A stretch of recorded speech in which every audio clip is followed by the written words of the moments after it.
Ladies and gentlemen, what you are looking at now.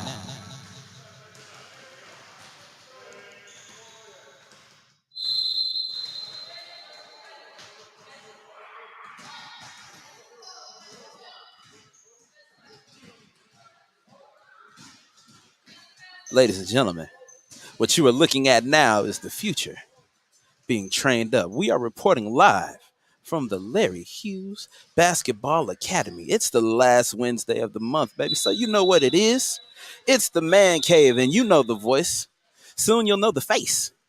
Payal. It's me, Stanton Baby, reporting live with the fellas. Dear Lord, I was going to call you something else. I got Sadal and I got T-Bone Funk. We are reporting live from the Larry Hughes Basketball Academy. Like I said, this is the Man Cave coming to you live every last Wednesday of the month.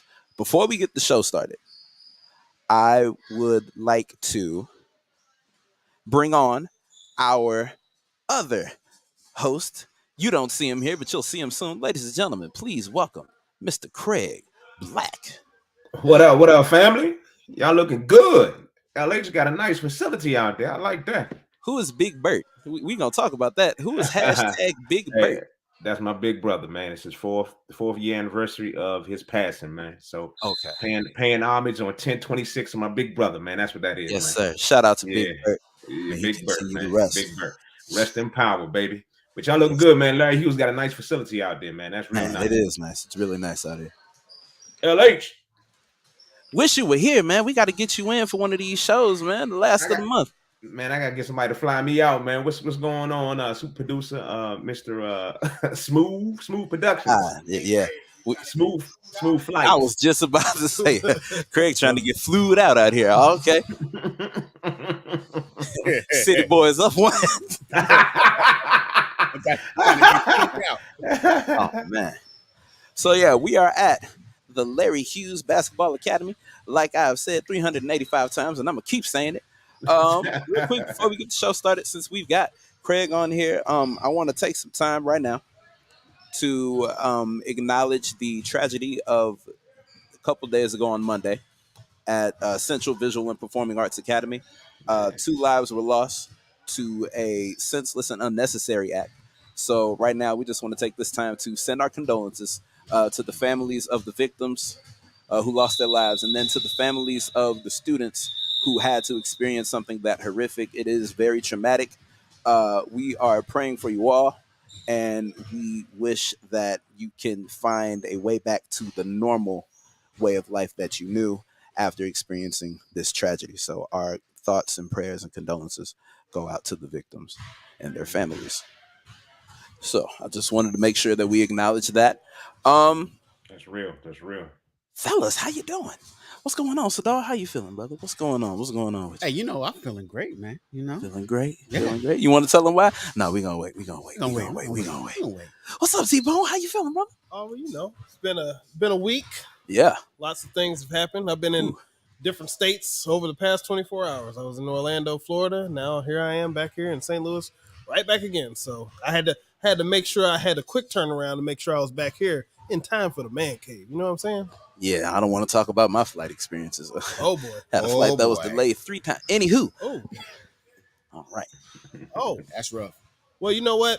Hey, look, this right here, as I just said, we talking about the man cave. But you know what? For all of y'all out there, we got to do this before we kick things off. We got to talk about all the other stuff we got out here. We talking about the Platform Sportstalk Show that y'all see every Wednesday. Every Wednesday, y'all see us in one form or another. This week, it's the Man Cave. Normally, it's the Platform Sports Talk Show the majority of the month.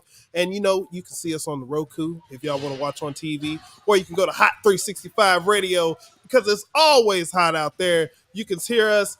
I almost said see us. You can hear us on that Hot 365 Radio. See us on the radio.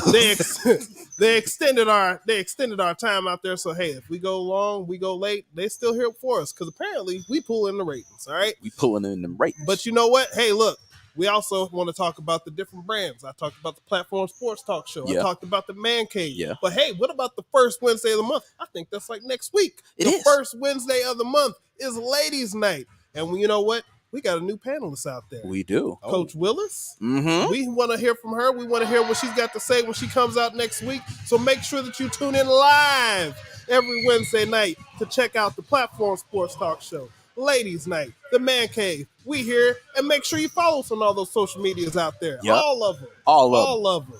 And if you're watching on YouTube right now, hey, look, y'all want to do this because, y'all never know what's going to happen on this show. Uh-huh. Make sure that you go ahead and hit that like and subscribe. And make sure you also hit that bell, because when we go live, you will be notified. That's right. All right. Had to get that out the system. Let's go ahead and go kick things off. Before we move on, I just want to make everyone aware that this is not ported in sound. You saw the live shot earlier. We've got live training going on right now here at the Basketball Academy, the Larry Hughes Basketball Academy. Speaking of, ladies and gentlemen, we have a special guest with us this evening. He is the founder of the Larry Hughes Basketball Academy. Ladies and gentlemen, please show your love for NBA star, St. Louis legend, the incomparable Larry Hughes. What's going on, Mr. Hughes? Mr. Hughes, can I call you Larry? Oh, yeah, for sure. All right, cool. What's going on, Larry? I'm doing good, man, out here at the Academy, watching the kids do what they do. And then, spending some time with you good people, man. I can't beat that. Man, I just gotta let the people know. This was my first time meeting Mr. Hughes, so I was very professional. Very, very professional. Mr. Black, I was very professional. Like when I first met you. And then after I got the first initial meet out the way, when he went in the back and the door closed, because you got to wait until the door closes, right? I was like, man, I just met Larry Hughes. I played with this man on NBA Live. You got to be kidding me. So this is definitely a cool moment for the show. Also, shout out Ms. Williams. She says, hi, Stanton, Sadal, T-Bone, and Craig. What's going on, Ms. Williams? It's always good to see you. Just talking to my son and says she gotta go. She gotta go. The show on. I gotta go. It's like we are the equivalent to her daytime stories. When you used to call your grandma, hold on, let me call you back, baby. My story's about to come on. I got to see Victor Newman. What's Victor Newman. For 50 years, that brother been doing. Who's the man to now? I don't know the man real name to this day. Eric I just know him Brady. as Victor Newman. What is it? Eric Brady. Oh, okay. There it is. Eric Brady. Really? Yes. That don't sound like a name for Victor Newman. Hey, look. He need to change his name to Victor Newman. That's all ego right there. That look, anybody see him in the store, that's Victor Newman. That was my grandmother's favorite show, so everybody know about it. Man, it's still going strong. Fellas, did anyone want to say anything to Mr. Hughes? We've got him here live and in living color. Well, What up? Go right ahead. go ahead. Go no. You look. You remote. Go ahead. What up, LH, man? It's Craig Black, man. How you been, sir? What up, Black? I'm good, man. Good to see you. Man, good to see you too, man. So, man, I want to know about this academy, man. You got to break it down for me, man. I'm looking at the facilities. It's my first time seeing this, man. Yeah. This is awesome, my dude. I mean, this is really nice, man. So, how did this come about, man? How did you? We all know your game and where you came from, and all the stuff you've done in basketball, man. How did you come up with this idea for this beautiful facility and this academy for these kids, man? Well, I'm a basketball lifer. Played professionally, obviously 13 years in the NBA, but it was a long track to get there. So, really it's a give back. It's a give back to allow the young people to experience the game, to learn, the fundamentals the right way, in a program setting where they're not skipping steps. We're trying to give them all the steps, all the tools that they need to be successful in the game of basketball. They're not all going to be NBA players or WNBA players, but they can have a certain skill level that they can enjoy themselves on the basketball court. So that's what this facility is for, is to, foster all the new ideas, all of the, imagination that these young people can have, and just use it on the basketball court to have some fun, but also to learn, about the game, but also, off the court as well. That's real, man. That's real, man. That's what it's about right now. Giving back, man. Taking care of these youth, man. The future. And bringing them up the right way, man. So I'm gonna let somebody else jump in.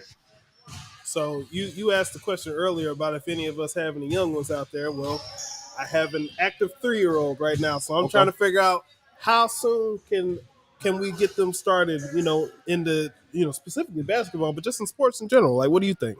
Well, for us, we're at that 5 to 6 year old age. And And again, it depends on the kid, right? It depends on the temperament of the kid, and we ask the parents to figure out, what kind of kid do you have, right? As a parent, you know who your kid is.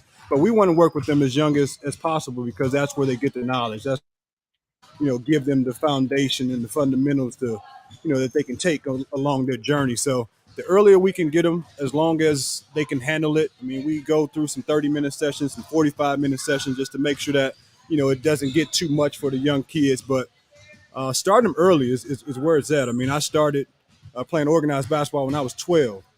My son started when he was 3 or 4. So, the earlier you start, I think the better you are. Okay. Good to know. Yeah, this is an awesome facility. Really, how long have you had this vision of this basketball? Well, I thought basketball should be. A lot of times when I grew up, we just went out to play basketball, and as the years went on, like you start to see like the skill level that you needed to have to really be successful. And it started in the European space when the guys were coming over to the league, and they would talk about the footwork. So I wanted to make sure that our young people got a chance to experience that. So that's really where it came from. The thought process where it comes from is to give our young people an advantage, right? Not just to run and jump and be active and be athletic, but to have that skill level that you can rely on your footwork and rely on your basketball IQ, the things that are hidden, from an athletic standpoint. Awesome. So, Larry, do the kids get some one-on-one time with you, or do you have a host of other trainers that come in and work with the kids? Well, I'm always around. But what I wanted to do is make sure we had a good team of skill developers and trainers, because I'm only one person, and we want to make sure that we spread it across the board to allow as many kids to experience it as possible. So yeah, I step in with different training sessions, or always come in and fist bump the kids. I show up at the basketball games. So I'm really like that overarching kind of behind the scenes guy right now. I mean, when I first started this thing, I was on the floor 5 nights out of the week, training and doing those things. But now I have a good staff. I'm confident in what they teach the kids, so I'm able to go out and bring other things to the academy. I want to piggyback off of Craig's question. He said, do they get one-on-one time with you? I just want to know. They know who you are, but do they know who you are? No, they don't. Their parents do. Their parents so they do. like, oh, that's Larry Hughes. Yeah. That's Larry Hughes. The parents, they put a little emphasis on it. Yeah, the kids, they don't know. I mean, they want to come in and have a good time. I mean, obviously they know it's a guy from St. Louis that play basketball, that he does this facility, but their main thing is for them to come in and have fun. So their parents are giving them the education and pulling up the YouTubes and getting the kids excited about coming. And then, I guess kind of I have some credibility within the parents, and then the kids like, okay, he must be somebody. I think that's why I would send my kid here. Yeah. I'm like, I remember back in the day, like seeing you on TV, like even when I wasn't actively like watching, college basketball and everything like that, you knew the name Larry Hughes. You were on the TV every day in one way or another. So yeah, I mean, I can imagine people our age and older, or, everybody's bringing their kids out because you want to be with the best. And I'm from here. Yeah. You know what I'm saying? I'm from here. So just to have the ability to, to have people that I grew up with, or have people that saw me play in high school or in college, and now they have kids, you know what I'm saying? So it's a whole, just a full circle. It comes back because I am, from here. Yeah, it's awesome to have St. Louis, have that Homegrown. space right here in their hometown. Yeah, for us, by us. Yep. Please don't sue me, I Damon was John. about to say, I think Please don't sue me. I ain't got it. maybe trademarked. Please don't sue me. I ain't got it. Mr. Hughes, we appreciate you for your time. We know you'll be coming back with us later on, but we appreciate you for sitting with us for these last 15 minutes, and we will definitely talk to you later on in the show. Yes, sir. All right. Real quick, we're going to go ahead and move into it. We're going to bring on our special guest, formerly a producer at 101 ESPN. He is now the co-host of the US 99, which is 99.5 in Chicago, their morning show, Melissa and Austin. He is the founder of Korked Bats, which is a comedic sports blog. If you follow them on Twitter, you will see how funny they are. And above all else, this man's got Betty Davis eyes. Ladies and gentlemen, returning to the Platform Sports Talk Show, I I know he knew I was going to do it. I give him mess about it on Twitter every now and then. Ladies and gentlemen, please welcome Mr. Austin Huff. Stanton, that's how I know you're a real one, is because you were with me. You were following me on Instagram well before the pandemic started, and was with me every day during the pandemic, where I posted a song of the day every day. I picked a new song every day, and it just every day the song was Betty Davis Eyes. So and now I can't, Stanton, I'd never see you without you referencing it, which I appreciate, because that tells me you're a real one. It's never going to die. It's never going to die. It's good Also, to see you, Huff, man. How have you been? It's good to see you as well, Stanton. I'm also, I hate to be the bearer of bad news, but I'm here to serve you papers for your For Us, By Us blast. Your FUBU is here to sue you for dropping that. Yeah, quick, hurry, sneak out a back door or something. How are you guys? Doing well. We don't need another person canceled, just like we're gonna get into that. Hey now. Too hot for the first hour. Right? Come on now. I'm gonna let it down like it's warm. This is second and a half hour. Come on now. Jeez. Okay. It's an algorithm we gotta listen to here. Oh yeah. Get it together, man. Just want to get some, clicks, on the show, The right kind of clicks. We don't need the click report. That's also a click, all right? Hey, Austin, how you doing, man? This is Craig Black. Good to meet you, sir. Hey, Craig, how are you, man? Good to meet you as well. I'm great. Man, I'm reading through your bio right here, man, and I see that you love Derrick Henry. What is going on with Derrick Henry this year, man? What's going on with he's not the same Derrick Henry, or is it just not the same team? Help me out here. I mean, just give it some time. He's rushed for over 100 yards in his last 3 games. It's more of like a quiet Derrick Henry, because I feel like you're right in the sense that, like, when Derrick Henry is playing football, we're expecting, when we talk about the best backs in the league, his name's in the top 2, if not number 1. And yeah, sure, this year got off to a little bit of a slow start. I think in his first 2 games he had like 85 yards combined. But those were the Titans' only 2 losses. Now the Titans have reeled off 4 straight, and Derrick has been a large part of that. And offensive line is not that great, but he's still churning out the numbers. This is the thing, though, Craig. The Titans play the Texans this week, okay?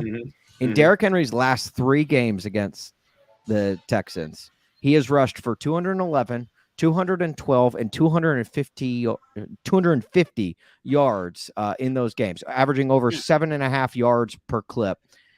I'm telling you, dude, this is the week. Like, we're all waiting. Like, when is Derrick going to break one? When is Derrick going to be Derrick that we know and love? I'm predicting that this Sunday is going to be it. I don't know if, the Titans could very easily lay an egg, but I don't think Derrick very rarely does when he plays the Houston Texans. So. Yeah. Plus, the Texans' run defense this year kind of sucks too. Everything about the Texans kind of sucks this year, but their run defense especially. Austin, I would be careful with making predictions right now in this crazy NFL year. That's a good point. You got the Bears just beating the Patriots in. Beating is an understatement. That was an ass in New England. I mean, yeah, right. You got their the first win in New England 49ers ever. To the Falcons. I mean, come on. No, I mean it's fair. That can happen. That can happen. It's the 40. Nah. We'll get into the 49ers later on in the show. Somebody else did too. Oh wow. Yeah. Pause. They did. Good pause. They got it. That's Somebody dog help me. right there. It was a real good pause there. I like that. That's dog. Somebody else did too. Look, we all have our allegiances here. Austin, this is my first time meeting you. Glad to meet you, sir. It looks like, if I had to guess, that you're probably a Titans fan. If I had to guess, I don't know what gave it away. You know what? I think you might be right.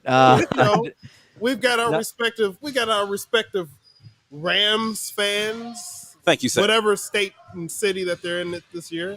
The world champion. Yes. And Rams. So you stuck. Did you stick with the Rams after the move, or we did? Yes, we did. Okay. And Now, your we're leader. real fans. We're not bandwagon fans. Now, to be clear, Right. Just to state for the record, I was never a Rams fan to begin with in 95. I was a 49ers fan since 93 when I was a little kid. So that predated the Rams coming. So, Which was a year before their 94 Super Bowl, correct? Correct. So I was in before they got to that last winning Super Bowl. Okay. I was about to say. I give you credit. I give you credit for that. Being a stuck 49ers fan all this time and just a generation has passed and you just couldn't get another championship. I just feel like us as Rams fans, we deserve more respect. Let me tell you why. Those 2-14 seasons, dedication through 2-14. Do I need to remind you Jeff of the early? Fisher. No, you don't have to. But damn it, the we early dealt with 2000s? Jeff Fisher. That trumps you. I had Hang on. the dealt early 2000s. Sorry. Linehan. Sorry. We're going to talk about Steve Spagnuolo. Oh no, you can stop it, Scott Linehan. We're not going to talk about Tony Banks and his Mr. Fumble. Not Tony Banks though. Okay. Mr. Fumble himself. Now, who's I just forgot his name. Spags. He's the defensive coordinator for KC, right? Yes. Complete turnaround. Like, why couldn't you do that here? I'll say this. I feel like as a Titans fan, obviously, Jeff Fisher, near and dear to my heart, led the Titans to the only Super Bowl that they've ever been in. You guys, I think, are very familiar of said Super Bowl. Oh, yes, we are. Jeff Fisher, because obviously, I lived in St. Louis. I worked in sports talk radio in St. Louis for a number of years, and Jeff Fisher is always the butt of the joke, which I get. Jeff Fisher's the butt of the joke nationally because he's 8-8, 7-9. That's the Jeff Fisher joke. However, when it comes to what he did in St. Louis, I feel like he doesn't get enough respect. And this may be a hot take, and forgive me if it is. But I feel like he doesn't get the credit that he deserves when it comes to what he did in St. Louis. Because prior to Jeff Fisher getting to St. Louis, the Rams, correct me if I'm wrong, but I believe it was one of those 2-14 seasons. That is with correct. Spagnuolo. There was a 1-15 as well. Yes. There was a one. Yes. So under Spagnuolo, there was a 1-15. There was a 2-14. And then Jeff Fisher takes over. And right away, I mean, he's not turning heads, but he's bringing the Rams back to respectable in a couple of 7-8 seasons, or 8-8 seasons, 9-10. To me, he got them to that next step. He wasn't able to get it over that hump of the 500 record, but to me, I feel like he did enough to take that next step for a Rams team that was literally the laughing stock of the league with those. Yeah, well, they weren't the Lions now. I was about to say, hold on now. The Lions, even though they won more games, they were still more crappy. And I'll tell you what, they did take the next step out of St. Louis. And,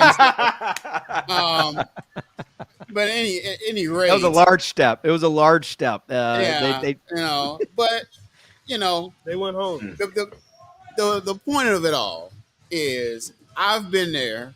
Stan's been there through the good times and the bad. Through thick and thin, man. When everybody jumped the bandwagon when they went back to L.A., we stayed through bad to worse through that horrible first season in L.A.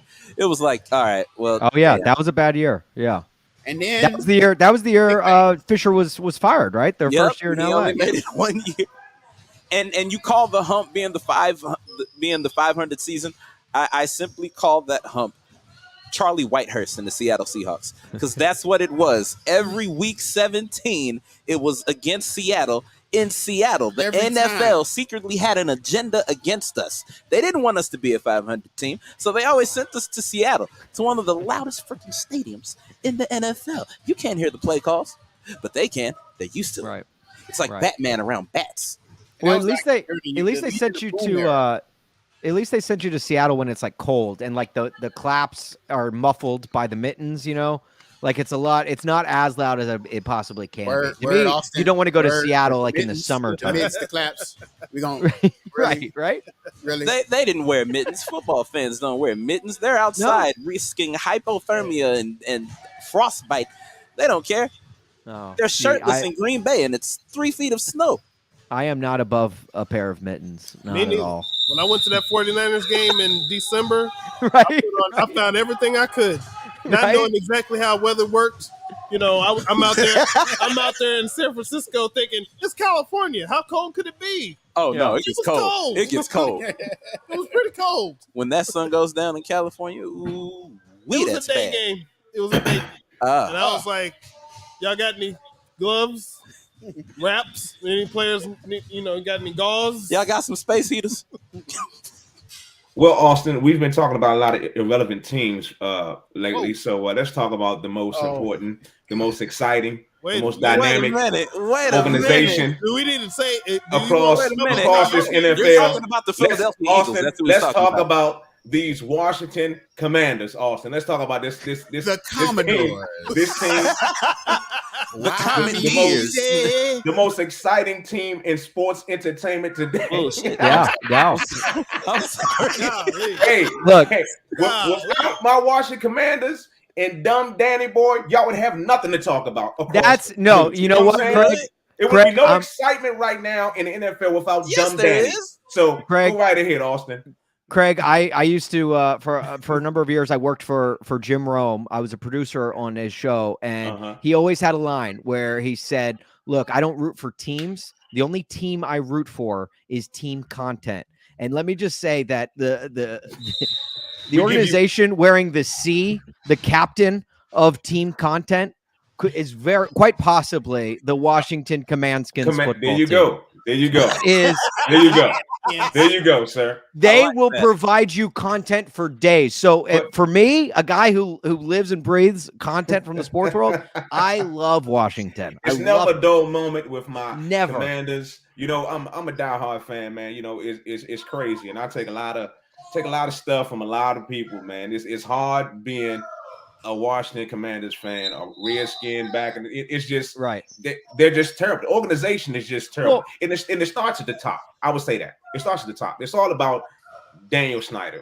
He's the worst. Yeah. And once we figure out a way, figure out a way to get rid of Danny Boy, I think we'll be going in the right direction. But right now, we got some cold Heinegens. Right now, we're trending up. We got 2 wins in a row, so we're looking kind of good. And I think Danny may be inching out the door, just inching out the door. I think we can make it happen. I am professional help for the mental abuse that you've been taking, because it's clear that you're delusional right now. And Danny ain't going nowhere. It's called a Hennessy and Coke, but go right ahead. I believe that it trickles down, and it's not just the Commanders. There's a lot of teams in the NFL you could point to, but especially the Commanders, where it trickles down from that, where a bad owner can make an entire franchise bad. I mean, I saw that firsthand. Again, not to bring it back to the Titans, but when Bud Adams was like an 89-year-old senile man, like the franchise was terrible, and it pained me to say it, but I was like, I don't think the Titans are going to be good again until they find new ownership. Well, he ends up passing away, God rest his soul, and his daughter takes over, and his daughter has single-handedly made this organization back into a respectable franchise within the NFL and made them, they're actually winning football games now, which is just wild to me. So I do agree with you in the take that if Daniel Snyder ever steps down or is forced down, which is looking like they're looking like the NFL is going to grab one of those giant shepherd hooks and just pull him off the stage. If they do that, then yeah, I agree. But for times like these, like when they're even like terrible on the football field, we still get moments like poop dripping down on fans or the barricades dropping down and nearly crushing Jalen Hurts. To me, that kind of stuff is just phenomenal. It's like if it can happen, it happens to my organization. I mean, it's to the point where nothing surprises me anymore. You know, it gives everybody the material. So I'm at the point where I'm taking it all in and I'm going at everybody. I'm like, you know what? We're the number 1 team in the NFC this week, y'all. What you want? Let's talk about it. Let's talk trash. Let everybody throw their jabs, because in another 5 to 10 years, when Danny Boy is off in the sunset and we're finally back to that burgundy and gold mystique that we had. Yeah, right. 45, 50, 100 years ago. You know what I'm saying? I'll be laughing at everybody. Hopefully not from my grave. But nevertheless, far away from the fun bunch. And to bring in the St. Louis tie, I mean, Taylor Heineke, backup quarterback for the St. Louis Battlehawks in the XFL. I mean, I'm just saying, if there's rooting interest to be had, I think the Commanders are it, especially now that Heineke's manning the We ship. got them Cole Heinekens right now. That's all I got to say. We got them Cole Heinekens. It's somebody elderly right now calling that man Taylor Heineken. I know they are. Yeah. I know they are. It's Right. somebody uncle right now. They need to play that Taylor Heineken. Taylor Heineken. That's who you need on the team. All the need. That's a cold brother. But yeah, I had to change the direction of the show because I wasn't getting no mention of my squad. So, I had to make sure. It was for a reason. Yes. You got to get your weekly Commanders fix in there. Yeah. These producers or something, they just, that name is never on the sheet, so it's all good, It's never on the sheet. Is there bias? Somehow we just kind of missed it. I don't know. Our documents. We missed it like how they missed the playoffs. Oh. Okay. Yikes. Yeah, Our teams made the playoffs, right? Yeah. They did. Yeah, well, our teams made the playoffs. One team did better than the other, but Titans. the Titans did make the playoffs. Oh, yeah. All of our teams. Oh, All of our damn, teams, Craig. Damn. Yeah. we made the playoffs 3 years ago. What you talking about? Okay. The 3 years ago. All right. I can't believe What was that sound effect? Come on, Smoooth. That's what we doing now, Smoooth. That Miss sound Williams, effect, Smoooth. I love it. I can't believe it took them 2 years to come up with the Commanders as a name. It took y'all 2 years to come up with a military position. Right? You would think. I'm sorry. I'm going to call them the Commodores. You would think. You see, Austin, this is what it happens, Austin. This is what happens. Look, hey, But I've heard She's Commodores, Commanders, going commando. You know what I'm saying? I heard all this stuff. But Oh, Craig, I'm a Mizzou football fan when it comes to college football. So I get it in a sense. I get it in a sense for sure. Well, let's talk about Mizzou. What do you see happening for them this year? Oh man! First of all, I feel like Craig right now. This is like the first time anyone's ever asked me about Mizzou football. Man, this year I didn't come in with a lot of expectations or high hopes. It's only what are we in year 2 or year 3 of Drinkwitz? Honestly, I don't know, and that's a little frightening. Yes. Okay. Yeah. So this is year 3. Okay. I didn't read much into the year. Obviously, the K-State loss was painful and hard to watch, especially with 4 picks in the span of 5 pass plays. That was brutal. It was sloppy weather. It was rain. I gave them a pass because it's a Big 12. Like you're not. It meant nothing in the SEC standings, so I gave them a pass that week. And then they go out and they nearly take down Auburn in one of the most painful Mizzou losses I can remember, where your kicker, who is nails, like the dude is surefire. The only surefire position on the entire team is your thicker kicker, Harrison Mevis, and he misses a chip shot. Not even a chip shot, because a chip shot suggests that it was offline. No, this was straight on extra point from right in the middle of the field, and he somehow shanked it. That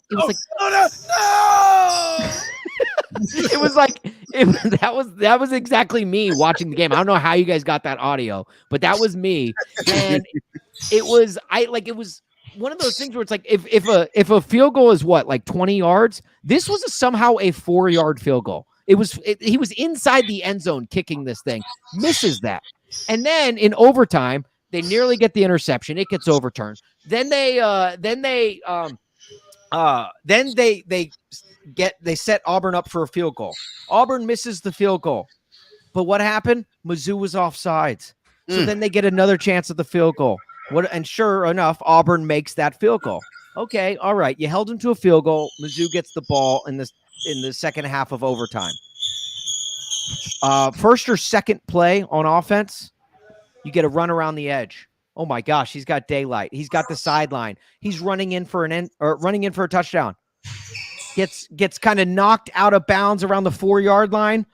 Grabs the football, sticks it out above the line. And sure enough, wouldn't you know, it slipped right out of his hands. I swear, the gloves in football today are so tacky. The football is tacky. But for whatever reason, on that day, a sunny day with not a cloud in the sky, the ball slips out of his hand out of the back of the end zone. I'm telling you, the most Mizzou loss. And I hate fans that are oh, of course, Mizzou. Like, it's the Mizzou way to lose. Like, oh, like they're expecting Mizzou to lose and then just complain about Mizzou being Mizzou. I hate those fans. But that was the most Mizzou loss. That was Mizzou being Mizzou right there. Like, you can't, there's no other take for that. All right, fine. Auburn. All right, that one sucked. Put it behind you, 24-hour rule. The next week you got Georgia you got Florida. No, excuse me. You had Georgia coming to town the next week. Georgia, the number one team in the nation. You're like, okay, well, the spread is 30 points. Just cover the spread, please. Mizzou did more than that. They went toe-to-toe with the Georgia Bulldogs, the reigning national champions, for 4.5 quarters. Yes. Notice how I didn't say, 3.5 quarters. Notice how I didn't say 4 quarters, okay? Because obviously Georgia, somehow they kept it close and they won, obviously. But that was the night where Mizzou was the better team. And it's frustrating. All right, that's like a moral victory. Then the next week they have Florida and another winnable game. They lose that one. It's been frustrating and then Vanderbilt, obviously. Vanderbilt was like the only win of the last 4, and that one felt like a loss more than the other 3. So Mizzou football, it's very frustrating this year. I wish Eli Drinkwitz would hire an offensive coordinator, because clearly he's not, like, the head coaching and offensive play calling duties are not working. Ben Hockman in the Post-Dispatch wrote a tremendous article about how bad the offense has been. And that's really been the story. It's somehow this offense is worse than when Barry Odom was. Their defense is better and their offense is worse than when Barry Odom was coach. That doesn't make sense. So that's essentially my Mizzou take. I'll say this, man. If I was a coach from Mizzou, and this would be appropriate since we're right here in this training facility, the next Monday when we practice, everybody on the line. Yes, I was waiting on it.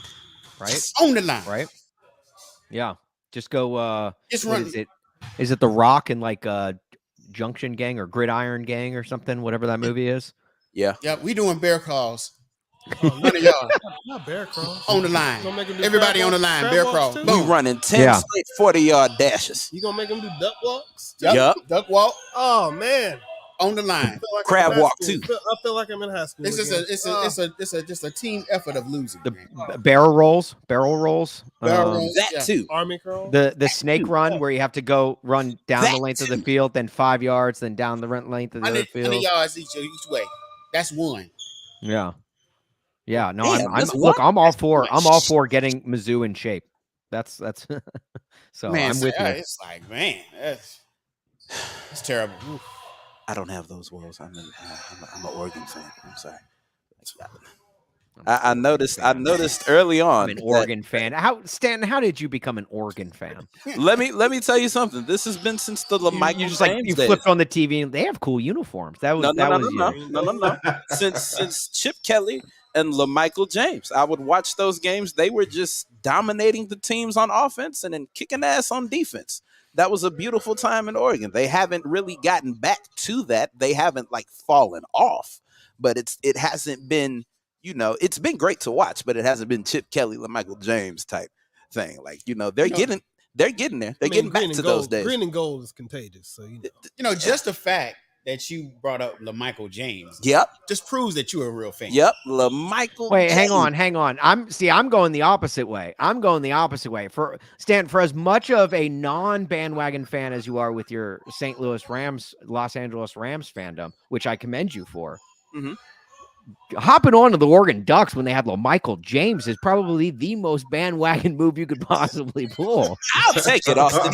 Damn it. Look, what was Mizzou giving me, huh? Random number one upsets and then crap. LaMichael James days of Oregon, that was around the time of that was if not shortly after the Chase Daniel, Blaine Gabbert days when they were pulling off some fairly decent wins there. Look, Stanton, I feel like number 2 at Kansas and right. I feel like you're Ezekiel Elliott or something. Like, we need to keep you within the state borders. We need to keep you in Missouri, man. Like, don't go outside the state and go to Oregon. Stay here and stay home at Mizzou and be a Mizzou fan. He didn't move to LA. Coming up. You I know, thought we he got moved the to LA Battlehawks. Battlehawks is coming. And I can do that because those are two different leagues. You know, it's You know. not like having two teams in one league. We can all agree on the It's two Battlehawks. teams, two leagues. I can do that, and that's homegrown.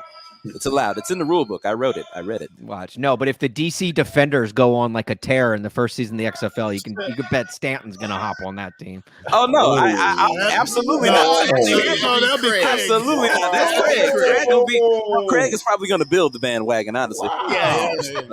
He gonna drive the bandwagon. You know. That can't be a bandwagon. I'm from DC. I can't be on the I mean, bandwagon. it's not a bandwagon for you. We said you're making the bandwagon for others to hop on. Okay, all right. He's driving the bus. That's what he's doing. Yes, I am. Driving that bus. I'm Man, everything the Orlando DC. team this I'm a time? homer. Huh? Is there an Orlando team in the XFL this time coming up? I think it is. Is it? It's an Orlando team. So Oh, snap. Wait a minute, you're from St. Louis. You're not in Orlando no more, man. Look at this. Again, we have split interests. Jesus. Is there a team going to I Nashville? can't even agree on XFL. Now, wait a minute. I have literally been between Orlando and St. Louis 50% of the time. By the time we get to the XFL season, so That is true. Yeah, they're the Orlando Guardians is the Orlando XFL team coming in 2023. not to be confused with Cleveland. So Oh yeah, Guardians. that's baseball. Yeah, right. Right. Yeah, the Orlando. They used to be the Orlando, formerly named the Indians, is I think their official team name. what? I think that the Orlando XFL team also used to be called the Indians, but they had to change it real quick to the Guardians. Oh, yeah. Oh Change wow. that fast. Yeah, I mean, at least it was a better change. change than, Washington. Okay. I like when they had the Arena Football League and they were the Predators. Like Predators. Predators. That sounds like a menacing name. It sounds menacing indeed. Very menacing. Get in More the ways than one. shopper. We now. we rooting for the Predators. What? Hey, look, Huh? there's a lot of names out there. Yeah. There's a lot worse out there. Unfortunately. Yeah. You could That be is the a great Commodore. take. That is a great take. That might be one of the best takes I've ever heard. There are a lot of names out there. Yes. There are a lot, but I mean, there's a lot worse. That's true. Like Sadal said, the Commodores. And then think about like Commodores. stadium names. Like Sunday morning. nowadays, when you hear stadium names, they do not sound like they should be stadiums. It sounds like you're going on a shopping spree somewhere. Like, Yeah. what about like Heinz Field changing to Acrisure Stadium? Like, are you kidding me? What? That sounds like They had to remove the Yeah. ketchup bottles. I know it's all about the money. Come on now. Who's going to pay? Sounds like a math tool. Now, wait a minute. Right. Remember Come on now. It's all about getting paid. when Orlando plays the XFL, you know where they're going to be playing at, right? Camping World Stadium. Camping World Stadium. Yeah. World. These NFL owners will, It if you sounds like pay you're them supposed to enough, bring your tents and your firewood and your These s'more are- materials. Camping World is the RV people. That's what they sell. I RVs. thought so. Because I was like, it's like name changes is something that you really don't pay attention to. But you know when something used to be named something else, and then you hear him say something Yes. from the Camping World. Yeah. Wait a minute. Huh? Yeah. That's not Yeah. that. Well, like, at what? least our Somebody XFL cut the team, we check. don't have a name per se, but we do We have will, a nickname. but we will. The Battle Dome. But once that stadium starts getting a lot of attention, they're gonna It's be the like, Dome at the America somebody's gonna want to put their name on it. You know what I mean? I And think the whoever cuts official the name check- for it isn't it the It'll be Dome at the Build- America the Center? Build-A-Bear because Dome. there's no naming. Exactly. The Look, Build-A-Bear Dome And- here in St. Louis. Dang, that's gonna make us sound soft. Oh my No, God. no. Hey, I'm all for the Build-A-Bear Dome, man. I would sign up for. I live in Chicago, and I would sign up for season tickets at the Build-A-Bear Dome. hey, look, there's a lot of merchandising and marketing opportunities with that, so that's actually not a bad idea. Have a Build-A-Bear out there. Please don't. Right? No. oh my No. God. Just come in and get your very own. Insert Don't they have it team in my name stadium? here. They got it in Build-A-Bear. my stadium? Think about the they do. giveaways. Think about Yeah. the Right. stadium giveaways alone would be fire. You wouldn't have to do any Christmas shopping.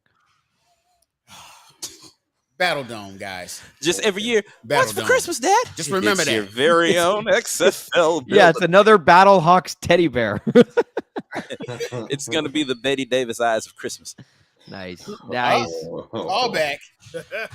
Probably the worst stadium name has got to be the Brewers changing from Miller Park Miller Park. to American Family Field. Oh my! Like you're literally called the Brewers. No. America Family Field. Again, audio of me when I heard they were changing their name. Brewers. American. That just doesn't American Family quite. Field. Home Right. of the Brewers. It just doesn't. It sounds money. like their stadium was originally American Family Field, and they Right. changed it to Miller Park just to fit the Brewers team name and to get it away from the American family values, I guess. too. I don't know. I just It's all about the money. when you mention that, it reminds me of okay. There you go. Oh, I just lost it. Dag nabbit. I had it, Bring it then back. I lost it. Bring it back. I'm gonna try to bring it back. Austin, while we've got you here, man, tell us about your role in Chicago. You know, last time we talked to you, you were somewhat in front of the mic and behind the scenes, but now it's you, man. You're front and center. Tell us about it. Yeah, I host a morning show here in Chicago. It's in country music radio, which is it's actually my first foray, I guess, into music radio. I've never worked in music radio before. I've always been in sports talk for 11, 12 years. Now I'm hosting a show in music radio. It's wild. It's something, there's a bit of a learning curve when it came to going from the sports talk format to just, talking in between songs and, doing content in between music breaks. So it's been a little bit of a learning curve, but it's been fun as hell. I've enjoyed it a ton. Everyone's been so incredibly kind and friendly. Chicago, I mean, you can't really say Chicago to me for 8 months out of the year is the greatest city in the world. Those 4 months being winter. I hate cold weather, so I hate the winters, but everything else, like Chicago is a phenomenal city and there's a lot of people up here. It's a lot of fun. It's been awesome. I appreciate you asking. It's been great. The show's been slowly growing and ratings been going up a little bit. So it's the best I can ask my co-host Melissa. Which the show is Melissa and Austin in the morning. Melissa is fantastic. She's a Chicago staple. She kind of came up through radio here, and everyone knows her and loves her. So it's been great. We had a little bit of market equity coming into the show, and it's been a blast. So yeah, so I would say just a couple of things have changed a little bit since the last time I joined you guys, but it's good to be back, and I appreciate the invite back. And obviously I always make room for you guys because I respect and I appreciate how hard you guys work and how you guys stay at it every single week. And I do keep tabs on the show, and you guys have been getting much better guests than me. So I apologize for bringing the level of guests down this week, but I appreciate it so much. So can I ask a question? Bring the level down. How are y'all guys in the studio up there in Chicago? Y'all in studio? We are. We are in studio? studio. Yeah, our studio's right in downtown Chicago, and yeah, it's good. It's me, Melissa, and then we have a producer named Kyle. So, well, Austin, you were an integral part as far as being some of those higher profile guests, building us up and building our name up. So we appreciate you being on our show. So you're always welcome here at the platform. And all of the other affiliate shows that we have here. I thought you forgot the name. I'm like, hey, who was the pause? I appreciate that. Thank you. I call it platinum. I've told Smoooth anything I can do to help you guys always. The platinum. Well, that was Craig explaining for a minute. I mean, we a platinum level show. Like, we up there. Austin, I changed the whole name of the whole podcast, the whole show, the whole network. I changed the name for our whole show. Right. It was the Platinum Sports Talk Show for the whole show. I just kept saying Platform Sports Network. I'm like, okay, we on TV now. Yeah. Which we are. And we're going backstage like switched it up. It's platform. Hey, but welcome to the music side of radio. Thank you. That's all right. I've done sports talk one time on terrestrial radio, and outside of that, it's always been podcast. So you go into that music side. I would say this. I believe that music side is a lot easier than doing that straight sports talk side. But you came up in the sports talk, so it's a lot different. So, but just being there and sitting there talking about sports by yourself the whole time, that really was challenging for me. So I needed to have somebody to bounce things off of. But just sitting there and doing straight talk for that long time, that takes a great skill, and I applaud that. That's real. No, Craig, you're not wrong, man. There were a number of times when I was at 101 where I would fill in for the host, whether it be Kevin Wheeler or Stalton Rivers, where I would jump in and I would have to host the show for 3 hours, and you get done with a 3-hour show, and at one point where I was hosting a 4-hour show, when you get done talking for 3 hours on sports talk radio, because you're talking about content breaks that are 12, potentially 15 minutes long, 12 to 15 minutes long. That's 12 to 15 minutes of just straight talking and really talking about whatever. There are guys like Kevin Wheeler, who I know you guys are familiar with. He's been on this show. Kevin Wheeler is one of my favorite guys in all of radio ever. And to see what he does, because he used to host a one-man show on ESPN, and for him to do that, like it's unbelievable. Like for me, I can't do it. I need a co-host. If I do 3 or 4 hours, I need a co-host. I need someone to bounce ideas off of, bounce jokes off of, just talk with. Wheeler can just talk. He can just go, and that to me is always so phenomenal. But you're right. Going from sports talk where you have to fit those 12 to 15 minute breaks down to our content breaks are 3.5, 4 minutes maybe. Much different. It's a world of difference. You have music to kind of collect your thoughts and to regather yourself. In sports talk radio, you have 4 commercial breaks an hour, and really 4 or 5 minutes tops each, and those are your only breaks to take a sip of water and gather yourself. So it is a beast, and I have tremendous respect for everyone in sports talk radio, from producers up into to the guys actually talking on mic, the hosts. Not to downplay your new gig, I just know going from that side to that side. Having that music filler, that music there, and to bounce off that music is a great tool. Craig, you're not wrong. You're not wrong. You nailed it, dude. Even with country music, it is. Yeah, right. Even with country music. I know. I wish I was spinning some oldies, that I could get. Then I could literally work in some Betty Davis eyes. But I guess we'll. I was thinking it as soon as you said oldies. I'm like, it's gonna be Betty Davis eyes every day. Now, if somebody were to say the words "corked bats," what does that mean for you? My man, that's my baby. That's my pride and joy. That is something I started in college at Mizzou for. I just started it for fun, just to make my friends laugh, and then it just kept growing and growing. And at one point, very early on, the first recognition we received, we were ESPN. Do you remember the show Sports Nation, hosted by Colin Cowherd and Michelle Beadle back in the day? Yeah. So they named us their site of the day. And that was like boom. Oh my gosh. So that kind of put us on the map a little bit. And then we just started growing, and we kept growing and kept growing. And I did it for the longest time up until I went to work for Jim Rome. And when I went to work for Jim Rome, I kind of stopped Korked Bats, put it to the side, and put all my steam and effort into working for Rome. Then I moved to St. Louis, got the job at 101 ESPN. Was working in St. Louis, and after a number of years in St. Louis, I realized I have Korked Bats in my background, and I've got it still sitting online. All the social, we had thousands of followers on all of our different social platforms. I was like, okay, so I'm sitting on this, what? It's just sitting there idle, dormant online. So I decided, you know what? I'm going to jump back in. I'm gonna kind of revive this thing, breathe new life into it, which.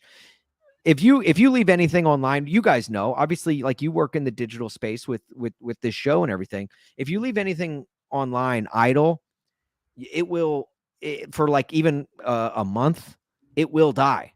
It's like a shark. If a shark stops swimming, it dies. Korked Bats stopped swimming, not just for a month, but for 5 years. That was more than a death sentence. People forgot who we were. It was kind of like we had to reintroduce ourselves. And in 2020, January 1st of 2020, I had recently got let go from 101 ESPN, which anyone who's worked in radio knows that you're never truly in radio until you get let go from your first job.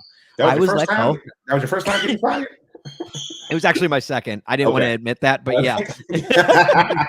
Damn it, Greg. Look, man.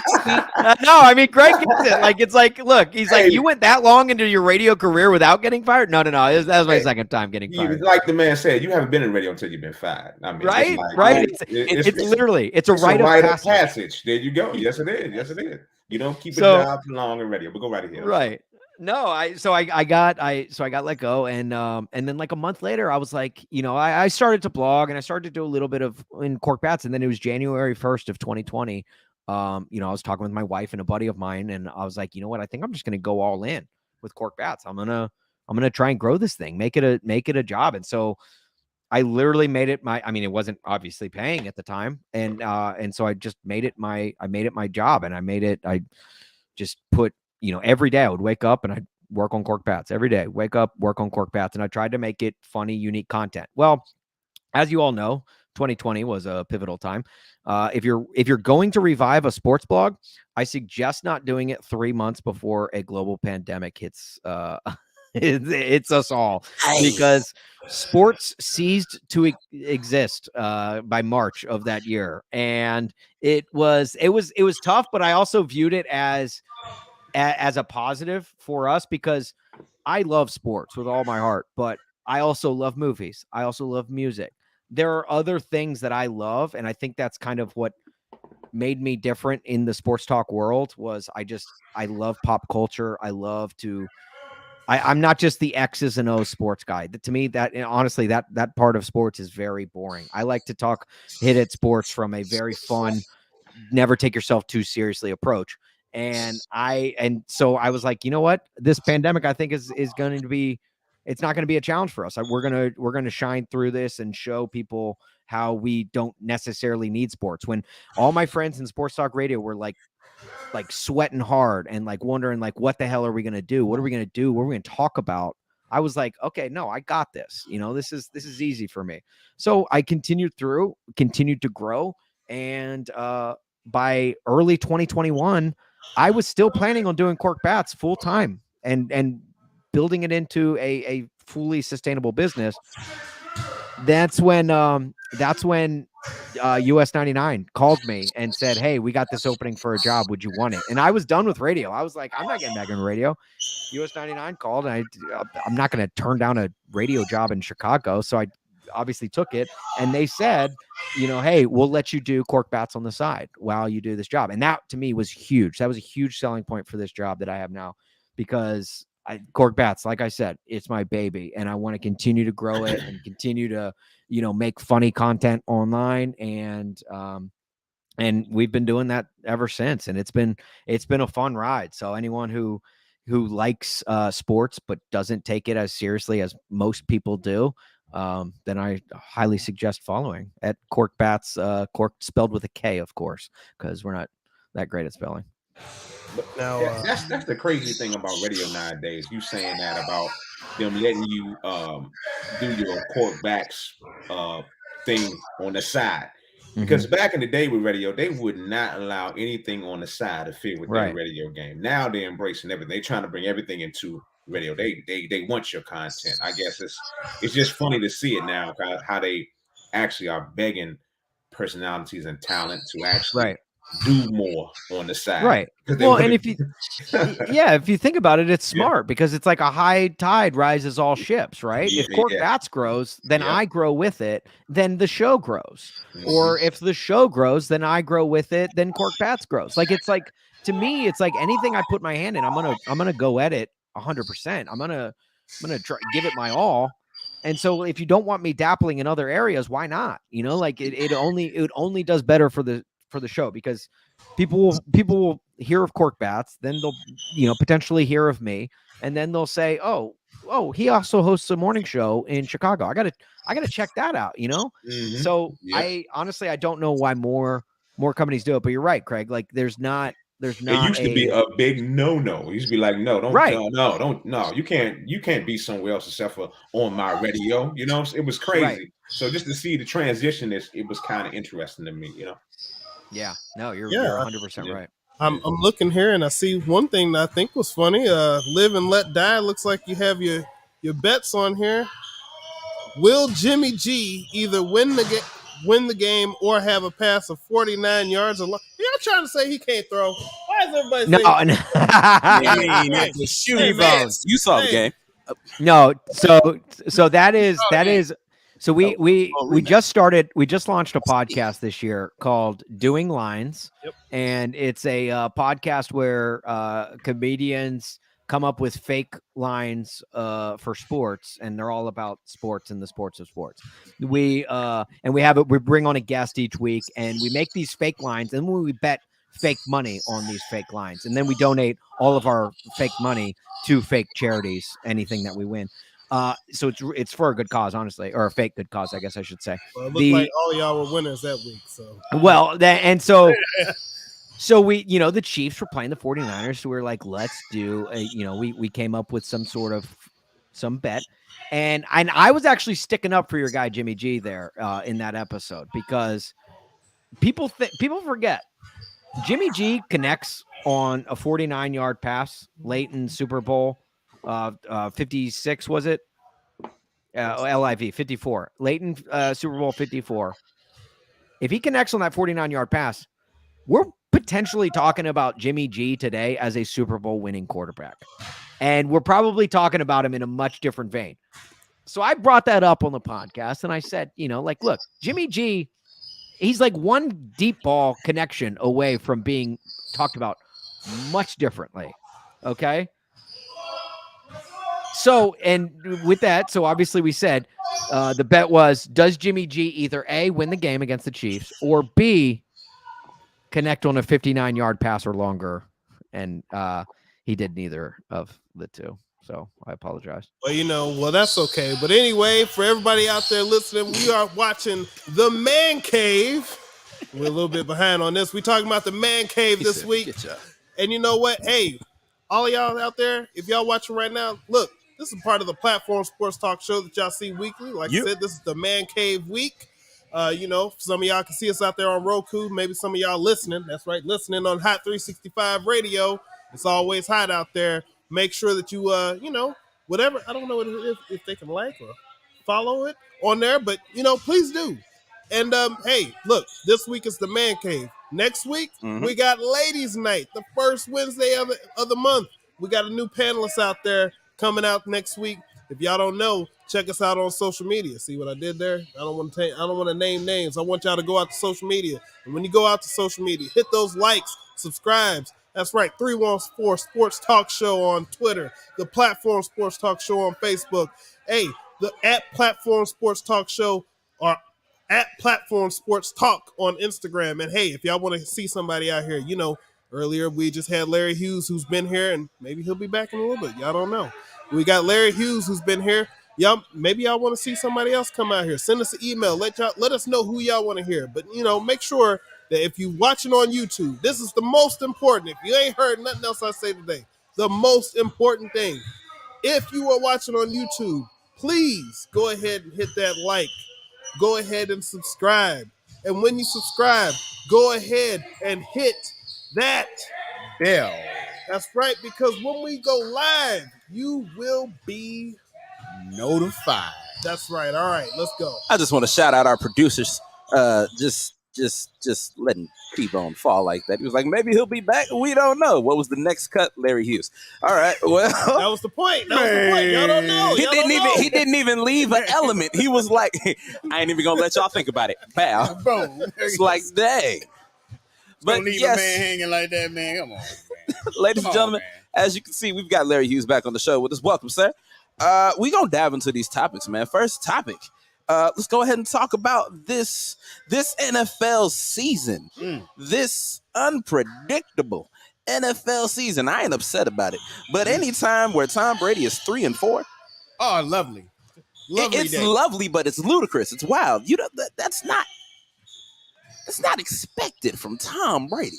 from Thomas Bartholomew He is Brady. who we thought he is. Oh boy. Yes. Who we thought he is? Yeah. He is who we thought he is. Yeah, what I said. You know what I mean. That's not as bad as what I said last month, but you know, Oh, well, yeah. it's cool. I stand by it. But outside of records, there have been so many things that we can talk about. Let's start about these early struggles. Like, you know, our team lost their first game. I believe the 49ers also lost their first game. The only person that had something to celebrate at the beginning of the season. Crazily. Look at that. Look at that. Look at that. Look at that smile. Look at that smile you got Look right at that. Look at that. And you Look know, at that. then it's just been Go on and say it. You ain't say it yet, though. You said say it. say what? What? The Commanders won their first game. Say it. I said that. Look, you know it's a bizarro year when the top teams in the league record-wise are the Cowboys, the Giants, and the New York Jets. And the Eagles. Jets. Don't forget the Well, Eagles. No, The see, Eagles, that's man. not unexpected. It- They were just in the Super Bowl not too long ago, right? They have been in the playoffs more often than not over the past few years. Yeah. Talking about the Jets. When was the last time the Jets been in the play? I mean, what was the Mark last- Sanchez, the butt fumble. Do you hear what you were saying right now? I do. They almost won the game. It was a field goal. Do you hear what you were They saying? were a field We're goal talking away. about the butt fumble team out here. Now, in the Cowboys, and Dak was hurt. Yeah, part of this. that's happening what right upsets now? me. As The backup quarterback kicking as ass. Michael Irvin said, in Rush we trust. He ran her all the way up until they played the Eagles, and then Then they were exactly who we thought they is. That's the thing of the show. That's definitely sticking. Man, a lot of topics to discuss. Let's get into first and foremost. Recently, he just returned to the field. Tua Tagovailoa just made his return after a nasty set of back-to-back concussions, the latter being shown on the screen. Fellas, would it be safe to say that the NFL and the Dolphins entirely screwed that up with letting him play after the first concussion? Yeah, well, I mean, yes. I mean, we don't care what the answer is. It's still a quite question. obvious. Quite obvious that it was a big mistake. Yeah. You know, it could have costed a man career. Yeah. Really had, and it was terrible to watch. And I actually watched it live, and it was really scary. It was really scary to watch. You know, ways his hands clenched up like that, man. And and then 2-3 weeks later he's coming back, and I watched that game, which the Dolphins did win. Yeah. And every time he left that pocket and he would lead with his head to try to get that first down, I cringed. Mm-hmm. It's just, I think the NFL really needs to reevaluate their concussion protocols and make sure that they tighten that up, because that situation that happened to Tua should have never happened. He should have never played that second game, especially like coming right off and going to that Thursday night game. Is always a short week, and having two concussions is close together like that. That could have been worse Yeah. than losing your career. Mm-hmm. I'm not going to shudder to think the other alternate. I don't think they're going to have a choice. I think they're going to be forced to make some changes, because I think that once we get to the offseason, I think there's going to be a lot more investigations than what we're actually seeing right now as to how that situation could have happened. Like the fact that, you see the injury and then it's like, oh, well, it was, what did they say? It was a back injury, I think it was. Yeah. What they said at first. Like, that comes across as cover-up. And we always know that when in anything, the cover-up is worse than the actual, incident, right? So when he got hurt, like, you should be trying to do everything you can to protect the players. And it shouldn't just be, okay, well, we want to get him back out here, or he wants to come back out here. Sometimes you got to protect the players from themselves, and sometimes you got to protect the players from people on the sidelines too. Because I've never seen a back injury let you take 3 steps and then just drop like a sack of potatoes. Yeah, everybody. When they said back injury, everybody was just kind of like, Back injury. Back injury. Yeah, if his back is inside of his skull, maybe. Right. I mean, It's big money. Makes no sense. It's a lot of money in that game. For sure. Yeah. So He was- go ahead, Austin. No, I was just gonna say on that Sunday game, prior to the Thursday night game where it got real scary. Mhm. I mean, Tua was walking out like standing outside of a bar after last call, like just, and you see that, and you're like, yeah, he should be good to play in 4 days from now. I don't know, it was a scary thing, and then obviously the fingers thing really probably one of the scariest things I've seen on a football field ever. Can we attribute that to the Dolphins organization as a whole? For sure. That's who the Dolphins are. I mean, with that whole fiasco they had with Brian Flores, I think that organization is just, terrible. Terrible. Yeah, the Dolphins have not had a good track record this year, but then on top of that, I do think I don't think it's an either or situation. I think the Dolphins are at fault, but I also think the NFL is at fault in the sense that, remember back in the day they said they were going to have spotters on in the press box, and they were going to pull guys off of the field if they showed any symptoms from afar of the concussion. What more of a symptom do you need to see for yourself than what Tua showed us on that Sunday afternoon? Like the dude couldn't walk straight. He wouldn't have passed a DUI test. Went 3 rounds with Mike Tyson. Right. And then why is the spotter up above? Like not, because it was his back. That was his back. Okay. Yeah, sure. Oh, word, the back. Really? And when you have an expert in a situation like Chris Nowinski tweeting about the fact, like, hey, if they put him on the field, that's basically criminal to even do that. Like, when you have someone out there who's a specialist in this situation and seen enough of that and has been studying CTE and all that stuff,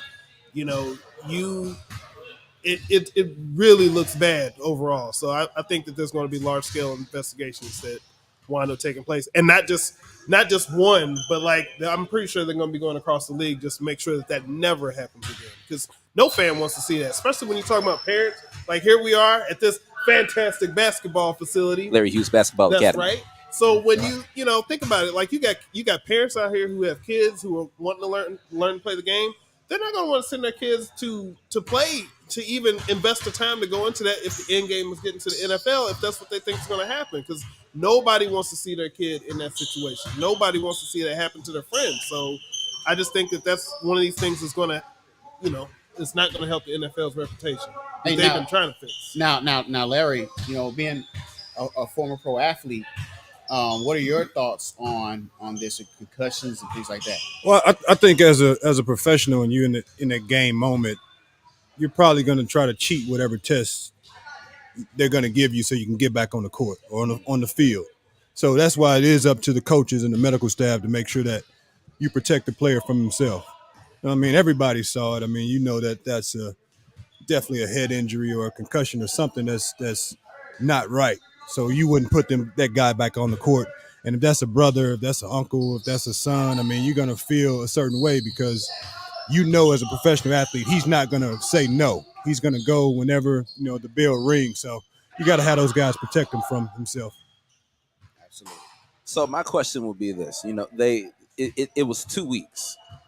Would it be safe to say that they probably should have kept him off the field maybe a little longer, despite what he showed when he played in this last game?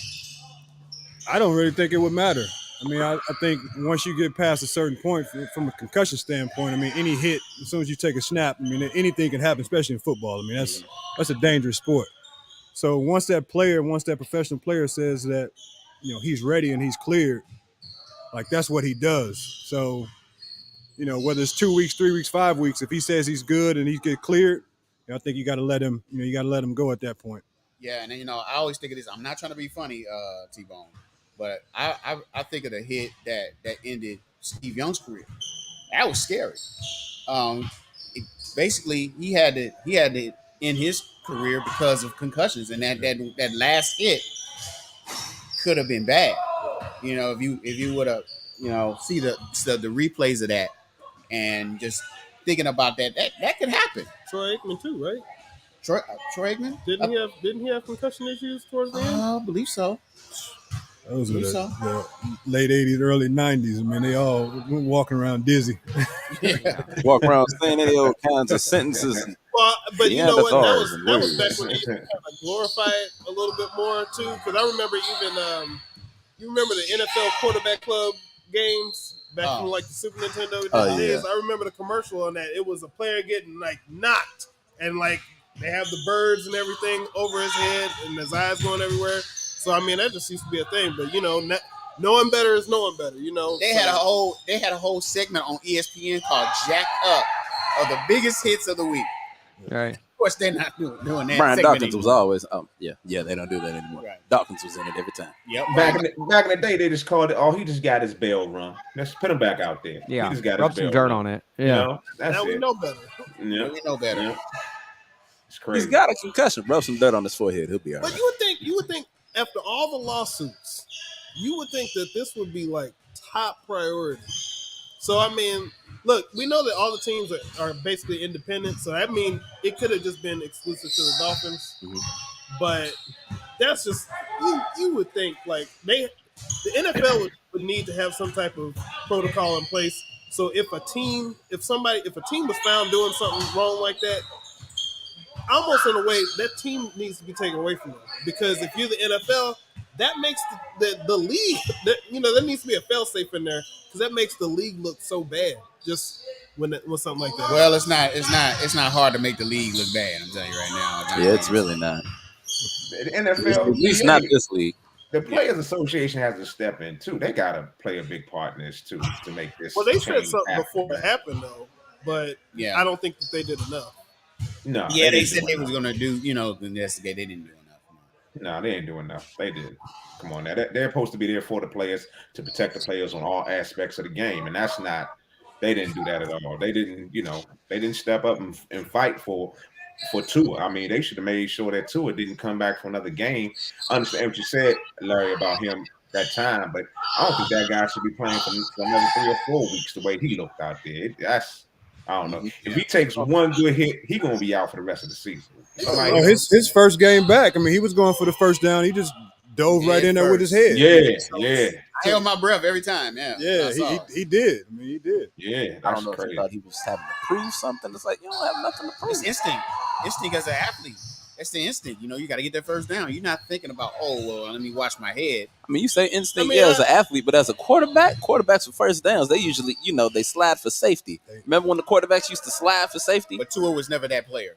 Yeah, they Tua different. was never that player. Tua always strove for the extra yard, man, even in college. And that type of injury can It's look a different worse. game in college. That type of injury can look worse than it is. Like, it's bad, but it could still be 2 weeks worth of bad, not 6 or 7 weeks. Like, we don't know unless we're there specifically. But I think why people feel like he should have been out longer is more because of just we saw what happened and it made us feel a certain way. But I mean, injuries, some injuries look worse than what they are in the moment.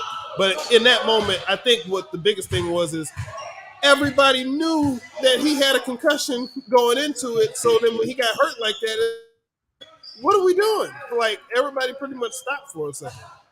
It's your fault. That's what it was. It's like that moment from the movie. You done messed up, right? Like, it was a moment like that. We got a question from Miss Williams. It says, can a team get fined if they sidestep the rules regarding concussions? Thank you. I couldn't see it past the camera. Appreciate you, Sadal. I don't imagine know. So. Yeah, I think so. There has to be. I mean, when people do, if you violate some type of protocol, you would imagine that there's some type of disciplinary action, which would most likely be fine. Yeah, absolutely. Can't take the team away from them. So yeah. I think it's a hard one, man. I think those guys go down. They have feel like they have a concussion, and they'll go down and grab an ankle or grab a knee just so they don't have to go into concussion protocol to miss games. Yeah. I mean, I believe they play games like that. I would not be surprised if that was the case. Yeah. So we're definitely wishing the best for Tua for the rest of the season. I want to step off of the field, but not outside of football. I want to get back to something we talked about last month, the Brett Favre saga. The Brett Favre saga continues. As of earlier in October, Brett Favre, quote, rebukes the criticism of the alleged role in the Mississippi welfare fraud. He said, and I quote, where'd it go? Oh, I lost it. Dang it. I had it. Give me a second. That's why I got it. Anyway, he said, and I quote, I have been unjustly smeared in the media. I have done nothing wrong, and it is past time to set the record straight. He then says, no one ever told me, and I did not know that funds designated, because he got a little accent, that funds designated for welfare recipients were going to the university or me. I tried to help my alma mater, USM, a public Mississippi State University, raise funds for a wellness center. My goal was and always will be to improve the athletic facilities at my university. So if that's your underlying goal, but you didn't know that there was money going towards that goal, if y'all didn't, y'all share a common interest, right? You mean to tell me you didn't know about that? You didn't know? You know, he must think that we can't read. He must think. He because must we think. read those texts. And correct me if I'm wrong. Yeah. On the text, one of the last texts he texted to the congressman was, do you think this is going to get out to the media? If you got to ask. Didn't we say that last show? If you got to ask, the answer is yes. That means that he must be doing something wrong, right? Right? You don't worry about things if it's correct. Yes. That is true. So what is he talking about, man? What is he really talking about? We might have to get him checked for concussions too. Well, he's taking a lot of hits in his career. Yeah. If anyone's full of concussions, we know it's Brett Favre. I mean, my goodness. Yeah, right. Right. The funny thing is, the girl who broke this story for like the Mississippi, one of the newspapers down in Mississippi, she wasn't even working on this story. She wasn't even trying to uncover this story. She was working on a totally different story when she unearthed this, and then obviously realized, oh, there's some major players in this with Brett Favre and the governor of Mississippi all tied into this thing. Then that's when she basically started following down that rabbit hole and completely took her off the path of what she was originally there to report. And yeah, I think it's funny that Brett's the media is trying to slander me. You're right. Like there's bro, your own text slandered you, man. How are you going to blame this on us? And also that photo that we threw up of Brett Favre just a minute ago, tell me he doesn't look like Tim Allen slowly transforming into Santa Claus.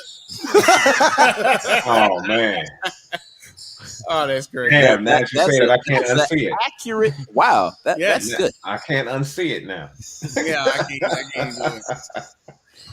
But Brett Favre actually this coming he got up. He got off good though. I'll be honest with you, because the media did not jump on that bandwagon on him and all that fiasco that he had going on because of what was going on in Boston with their head coach. The media kind of sidestepped that. I don't think Brett got the full brunt of the media onslaught that he should have got. I mean, that's kind of funny that he actually complained about the media, and I think you got off kind of easy with the media on a national scale. Well, maybe in Mississippi or whatever, they buried them, but on the national side, I don't think ESPN or the major outlets really drove that into the ground hard enough because they were so worried about what was going on in Boston at that time. But I think you have a point there, because in between that in Boston and then that in DC, not to try to be funny, between those two situations, he got lost in the sauce. Yeah. Right. Yeah. If there's anything we've learned over the last 4 years or so, it's that you can commit an incredibly heinous scandal. Just wait 4 days and people will already forget about it. Like the news cycle just moves so fast these days, and there's so much going on in the world where, I could go out and rob a bank and then by Thursday, by next Tuesday, people will have forgotten about it. I think if there's charges brought up on him, I think that's when the media will really, Stick with jump on it. Yep. Because then it becomes more than just covered on ESPN or whatever. Now you're talking about the major outlets covering it and following the trial daily. And this is what this person said. His texts were revealed. And then people who didn't hear it in the first place, why is he asking about the media if he didn't do anything wrong? Because when text messages come out, it's about to hit the fan. Text messages have not been good to the accused in the past 4 years. Well, you know what? But you know what? Here's the thing. When I first heard about this, the origins of this entire story, it wasn't even with Brett Favre. You know who I actually heard about this was involved in this, in the beginning? Who? Ted DiBiase, $1 Million Man. Oh yeah. Huh? This started back a couple of years ago because there's multiple parts of this because it really starts with the governor, right? So the governor was paying out money for like speeches and stuff like that, and it was like crazy amounts of money given to guys like Ted DiBiase. There was a couple other people as well, and that wound up being a scandal. The difference is you being paid to do a job doesn't mean that you know that this money's coming from, nefarious means. We're not talking about what was it, $6 million or whatever for the stadium. We're talking about maybe $1 million or whatever over time. But I could understand why, okay, they were paid money out of an area where it wasn't supposed to come to, but they wouldn't know that. But like with the Brett Favre thing, and Brett Favre was also given money for speeches too, if I'm not mistaken. Yeah. But the stadium part is where the issue is with Brett Favre. Because like I said, the governor is probably the biggest problem of this because the governor is the one who was dealing with the money. But as far as Brett Favre goes, you can't be talking about you trying to raise money for the gym. Like, did you have a fundraiser? Did you go and pay for some catering, some people to come out, maybe have some people coming out for high dollar, dinners? No. He went door to door selling chocolate. No, he went to one door, the governor's mansion. Hey, you got that money? Cut that check. That's what it was about. It might matter what fund it was coming out of too. Right. You know what I'm saying? It's not it's a different sort of fund. He might get different sort of attention. You take it from the old folk. Come on now. That's just heartless. Yeah. I think we should all agree not to leave out milk and cookies for him from Christmas Eve this year. As I said last month, as this Brett Favre saga continues, we will keep you updated. We're going to shift to another one, which is near and dear to one of our panelists' hearts. I wonder who that could be. I wonder who that could be. Wonder. If anyone recognizes this name and is semi-directly impacted, please raise your hand. Dan Snyder. Danny Boy.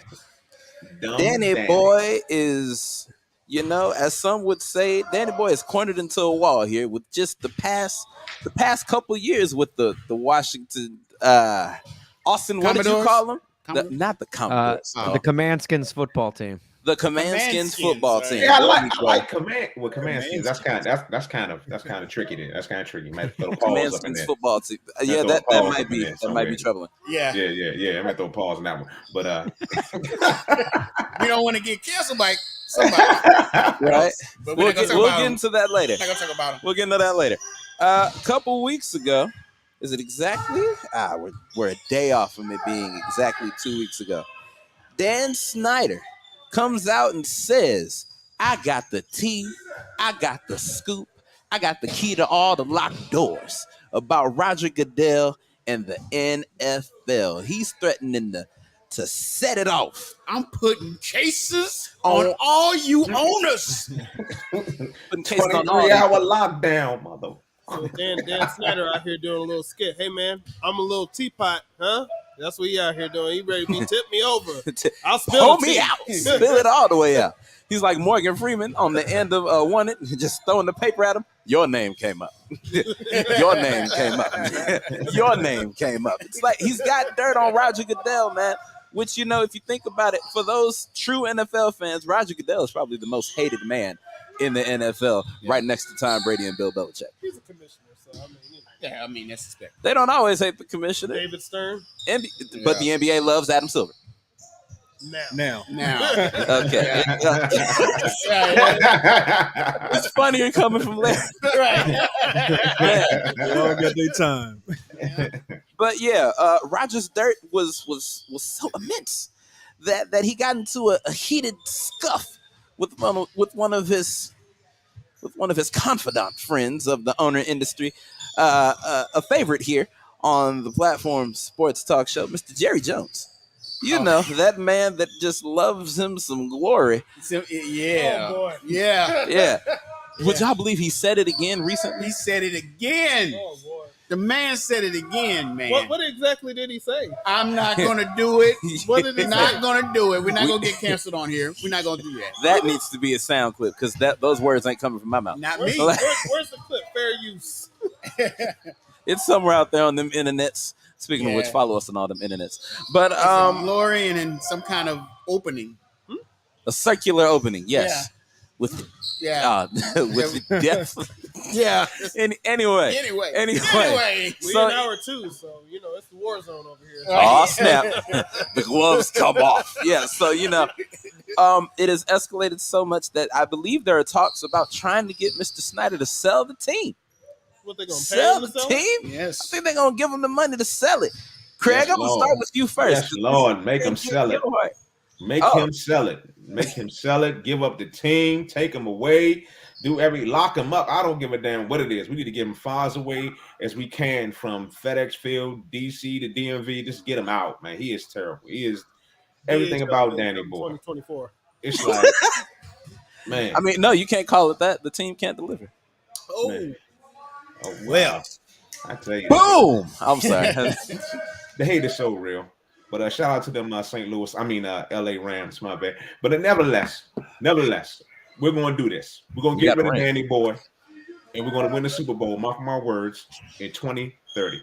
It's done. I'm done. I don't need to talk no more. 2030, Super Bowl champion. Oh, that's just a hot take. No. 2030? When he says Commodores. 2030, he says 2030, but he really means like 20, 30 years from now. So that's what he means. 2030 is okay. Hey, No, you know what though? No, sir. I said 2030. I did not say Years from 20 now. years from now. 2030 years from now. I said That's 2030. Years after from now.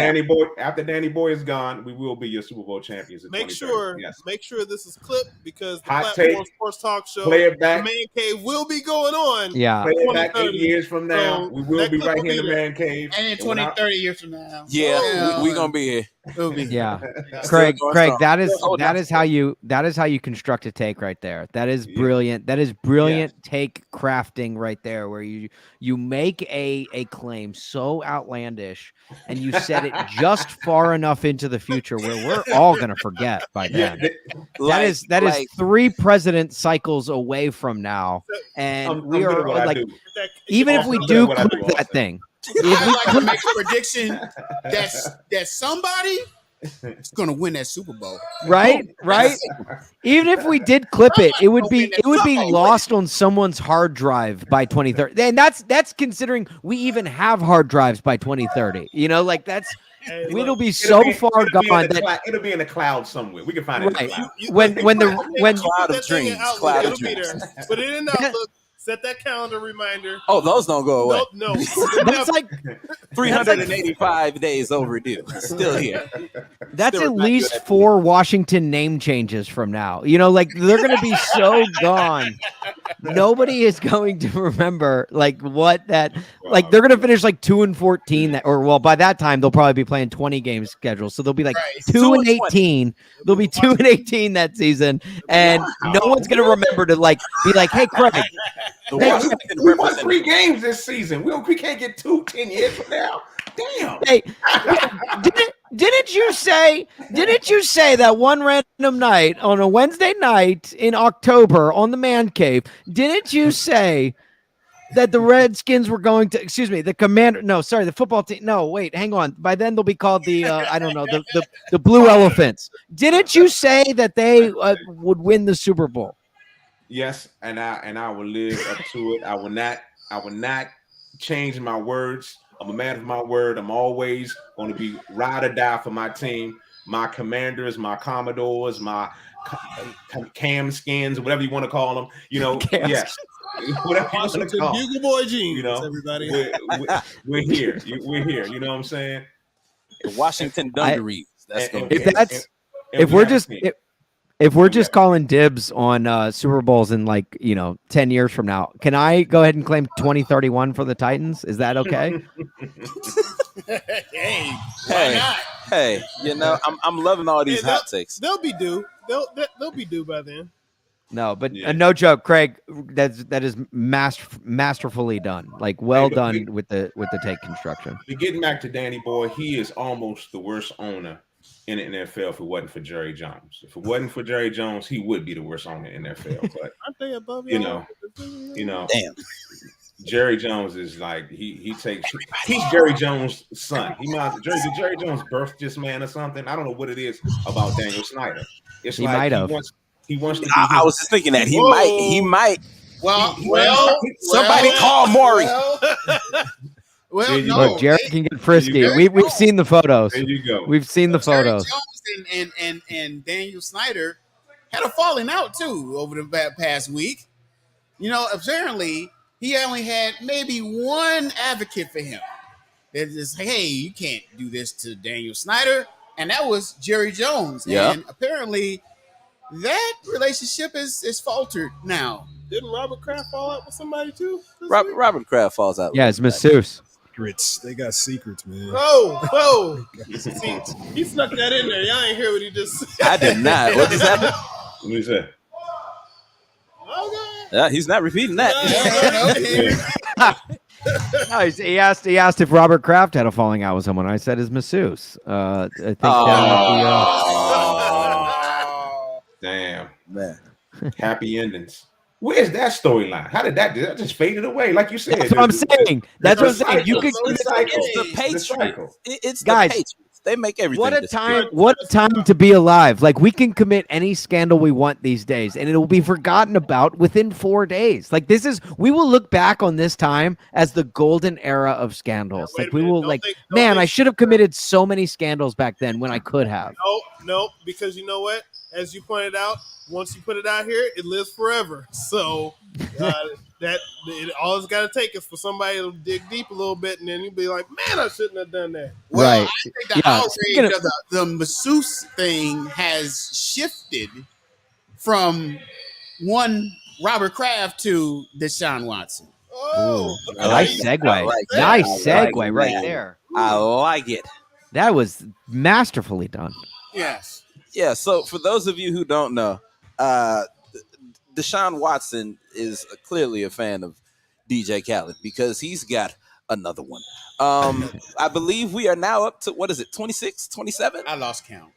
We are well past a baker's dozen. We're past 2 baker's dozens here. Yeah. We are drifting into, okay, I just made a lot of batter. I got to bake this stuff up. Like, it's getting out of hand. If you are the Cleveland Browns, what do you do? If I'm the Cleveland Browns, I count down the weeks until week 11 when he can actually start, because apparently the Cleveland Browns, the news travels everywhere so fast except for Cleveland, Ohio, apparently, because literally this guy gets hit. He's literally, by the judge, is called a serial predator, and the Browns get that news, and they're like, you know what? Let's make him the richest quarterback in NFL history. Why not? And let's backload his contract just in case, for when he gets suspended. So that way he won't lose out on a lot of money. So he'll earn all of his money after his suspension. That was what the Browns did, and I swear it's like the Browns, either they don't get the news there, they don't have the internet. I'm not sure. I don't know, but everyone knows that this man is toxic. You should not touch him. He should probably, I'm not saying he should end his career, but I'm saying he should step away from football for the time being. But no, the Browns doubled down and said, no, we're going to make him our starting quarterback. Our fans are going to cheer for him during training camp. Not only did they make him the starting quarterback and sign him to a deal, they gave him the first ever 100% guaranteed. Right. Really? To this guy. They were like, all this money is yours. We Austin, I thought you had the worst signing when you had that defensive tackle let's see, Albert Hainsworth. Albert Hainsworth. Yeah. Hey, not Albert Hainsworth. But this one, former Redskin. yeah. Hey, you know who has to be happy about Deshaun Watson coming back though? Who? Kareem Hunt. Yeah, right. Nobody remembers anything that happened with him. Oh no, I remember that. I remember that profusely. So now he's like, hey, Deshaun, come on down, buddy, because everybody will forget about me. As you talked about how people don't remember multiple scandals at one time. I'm surprised Cleveland didn't vote Kareem Hunt as their mayor, given the treatment that they gave to Deshaun Watson. Goodness, it's that team, man. The Browns are just, it's not. It makes me want to root against them. Not that I ever rooted for them, but I want them to lose every single game just based off of how they treat. Because I think not to make this super serious, but I think back to the 23 to 26 women, however many it is, that had the courage to come out and what their emotional turmoil that they've gone through in their lives, and then to see Deshaun Watson, you got to sit out 11 games, man. Sorry, dude, you got to sit out 11 games, and but when you come back, don't worry, there will be 70,000 screaming Browns fans cheering for you when you come back.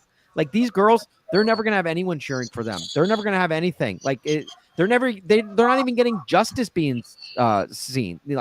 And keep in mind, Deshaun Watson didn't win these cases. He settled out of court. And what is a settlement if not then an admission of guilt, right? I mean, you don't settle if you're innocent.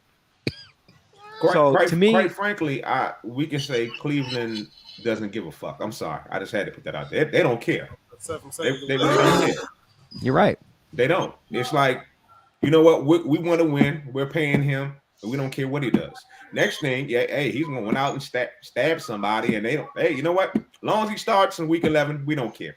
Right. It's I'm gonna say this about the whole situation. I think it's kind of absurd that this many women have came out. I think that's kind of crazy. I think it has to be at least 2 or 3 that are grabbing some money.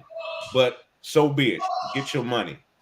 But at the end of the day, with all that swirling around it, why would you give this man that much money? It's damn. And I don't know. Cleveland Browns logic is probably we need to give him money because he's got to settle all these cases so he can come play with us. Damn it! I was gonna say that. we talked about predictions. You're gonna need all the money you can get, my boy. I remember early on in this show. Damn it! Are you gonna say it too? No, I was gonna say it. Don't you dare! Don't you dare! You know what? Go ahead and say it. Just go ahead and say it. So about maybe 4 years ago, and I stand by it. Damn it! About 4 years ago, and we can bring up the tapes. Remember this, Craig. Okay. We can bring up the tapes. We made and I was in it too. We made a prediction that when the Browns were making moves and they were finally getting some key players, draft some key players, that they would win the Super Bowl in 5 years. We're coming up on the 5th. This is year 5. This is year 5. This is year 5 right now. Year 5 is off to a terrible start. You know what? I'll be the first to admit it. That aged horribly. That aged like milk outside in the summertime. That aged bad. All right? It's just curds in the bottle. I tried to advise y'all that those were bad ideas. I think that was back in the days when I would type in my comments real quick. Back in the days when he had the Twitter fingers. Don't do it. So that was the Baker train, right? It was, man, let me tell you something. I was against Baker Mania. I was like, what is this guy doing? I will sit here and say I was right. You see what happened in 5 years? Out of there. I saw it before anybody else. I saw through the facade. I saw through Baker Mania. I saw through the woes and all that. Even the quarterbacks don't go together. So. What the Smooth? Don't you ever in your natural life put another man's deep ass voice on this show. This is not ladies' night. That don't no. No. What is going on here? I don't like that. I don't like that at all. I do not feel safe. I need an adult. Damn. Okay.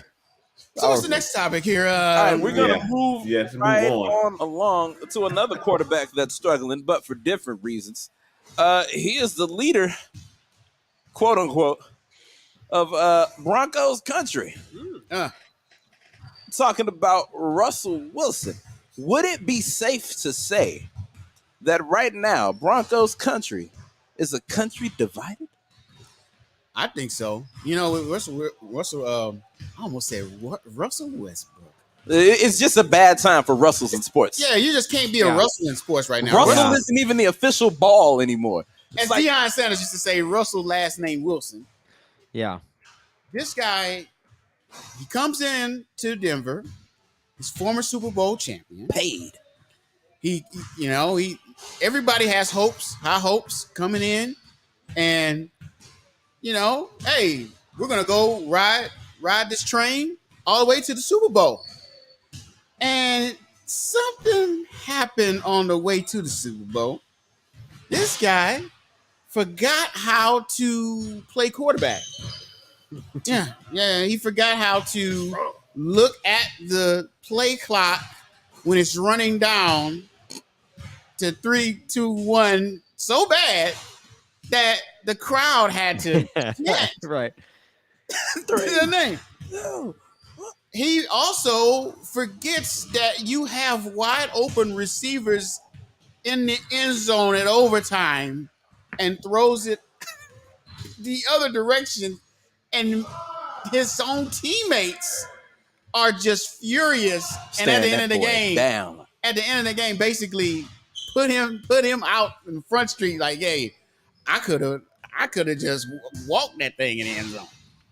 Yeah. Former teammates coming out saying, we try to talk to Russell Wilson and we just get a representative. We can't even reach him directly. So it makes Seattle look like geniuses. Rid of them. Because we thought, it's the Seahawks, maybe they're a declining team. Heck, as soon as they got rid of Russell Wilson, they rolled the backup, and I hate to say this, Gino. They're currently so far in first place for now. But man, it just ain't working. Between Russell Wilson and that quarterback who just is clueless about how to coach. He got to get a play-in coach or game day coach just to help him manage timeouts. It's terrible. It's terrible in Denver. Yeah, but he's got his own sandwich at Subway, though. The Danger Witch. Ah, yes. What? Yes, he does. I just want social media to stop blaming Sierra. She ain't got nothing to do with this, man. Leave Sierra alone. No, yeah. If anyone's innocent, yeah. I mean, she got enough going on with Future. But let's leave Sierra alone. Let's leave her out of this, man. They always blame everything on Sierra because Russell sucks. He sucks. Okay. Leave Sierra alone. Just like what Stephen A. said, that the only thing good about Russell Wilson going to Denver is that he brings Sierra with him. That's it. Yeah. Well, did you guys hear the reports that came out today where he was, he's obviously questionable for Sunday, and he's coming back from an injury, and he apparently, according in his own words, was doing high knees on the flight out to London because they're playing in London this week, was doing high knees on the flight while everyone else on the team was sleeping. This guy is a damn character. Like, what are you doing? What? Like, imagine, Larry, you've been on a number of team flights in your days. Anyone of your teammates ever do high knees up and down the aisles of the flight? Nah, I think he's trying to prove something, right? So he's going above and beyond to prove that he's focused. He's trying to do everything possible. But Russ is one of those guys, man.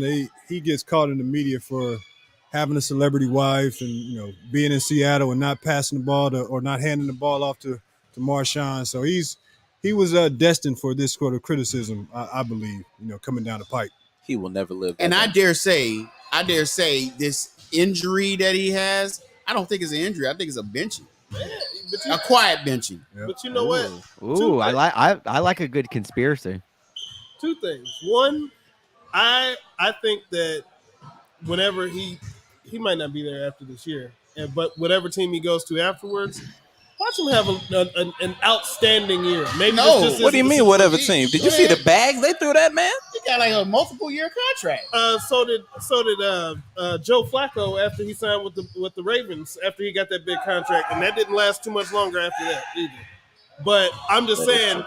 But that's a hell of a cap hit. I'm just saying that at some point another team might want him, and another team.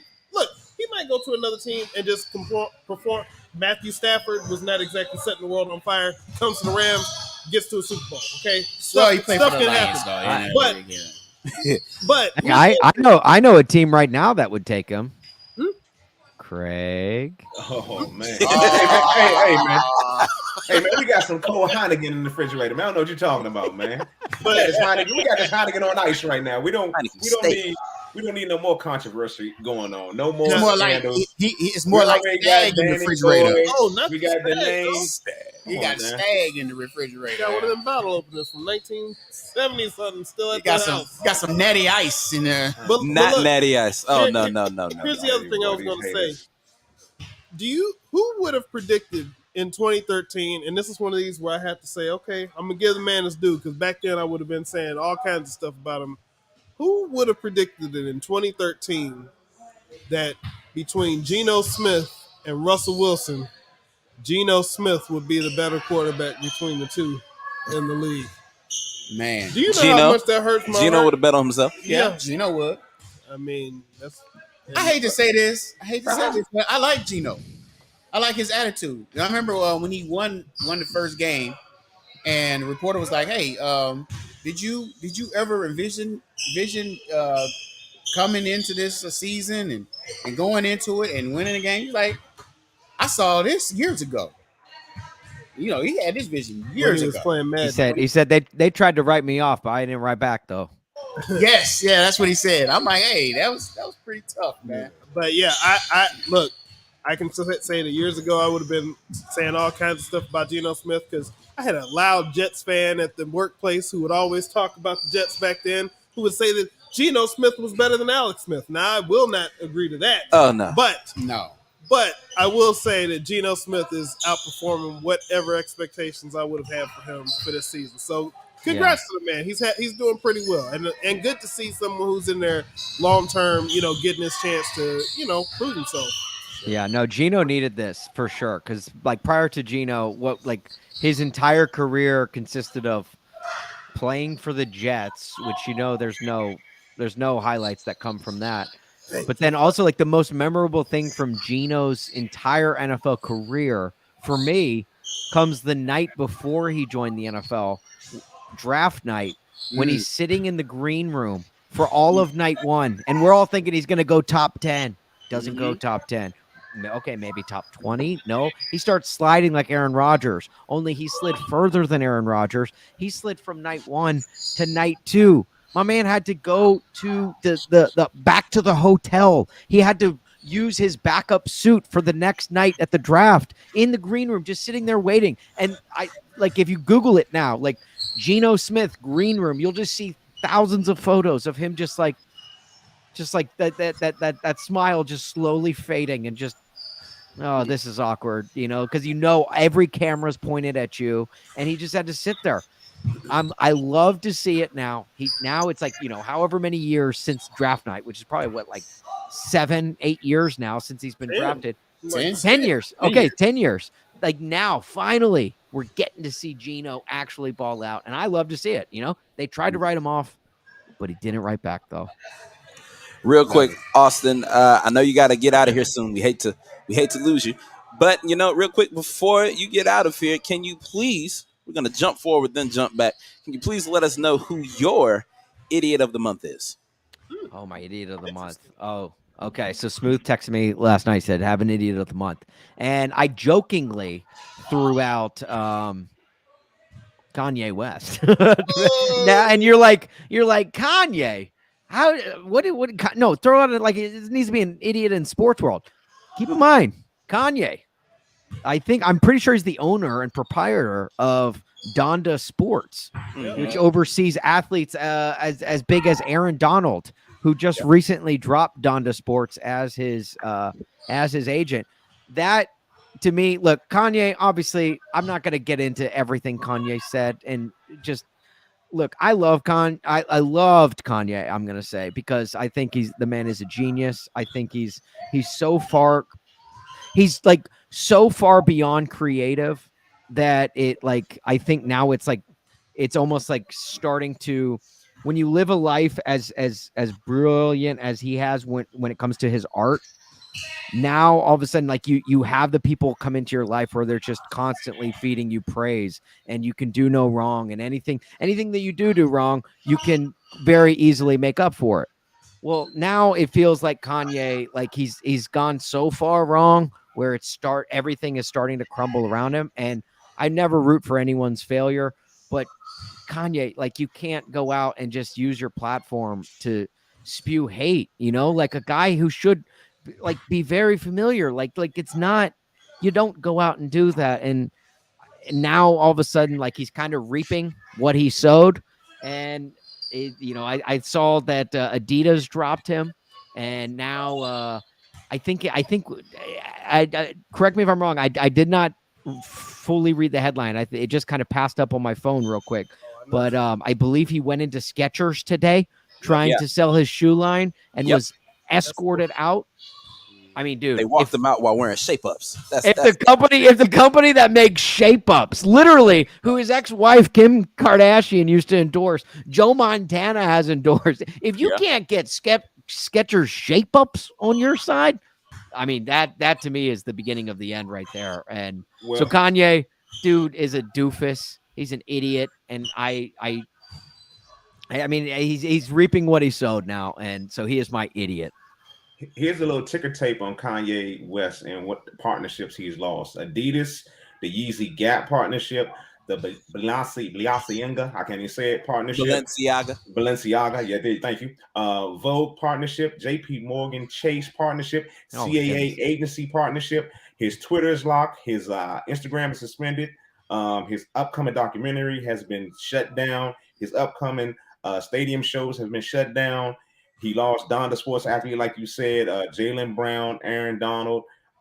He was dropped by his attorney, Camille Valquez, and he also lost his Foot Locker Yeezy partnership. Oh, yeah. His attorney, who also oversaw Johnny Depp in the Johnny Depp Amber Heard case. Like, that was the same attorney. And from what I heard, his landlord at the Mercedes-Benz Dome kicked him out. He's no longer to live there. He was evicted. Poor guy. Can I go real left? And I've been, oh man, I don't even want to do this to y'all, but real quick, before you go real left, we gotta get Austin out of here. I wanted to say this. Oh, you want Austin to be here? I'll stay for this. Look, if Craig's about to go so far left, I gotta be here. Go left with Kanye in this whole situation, y'all. As a people, and I used to be the biggest Kanye fan. I'm gonna be honest with y'all. When that Jesus Walks and all that production he did, man, Kanye could do no wrong. I mean, I had every album, every last album. But when the fool stepped out and he said what he said on TMZ about slavery, when he threw the MAGA hat on, I was like, you know what? Yeah, I can't no more, dude. I can't do it. I can't do it. When he denounced all that black community stuff, I was like, dude, you really you killing me right now. Once you just, what? I wanted to be an ass and say, once you shut up and do music, like they tried to tell LeBron James to shut up and dribble, man. Shut up and do music, because you suffering in these other realms right now. You really coming, you staining your whole career. But life went on.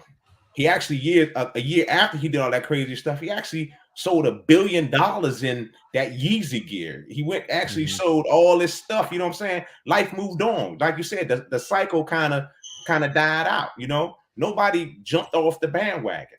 But when he started making comments about other cultures, everybody jumped ship.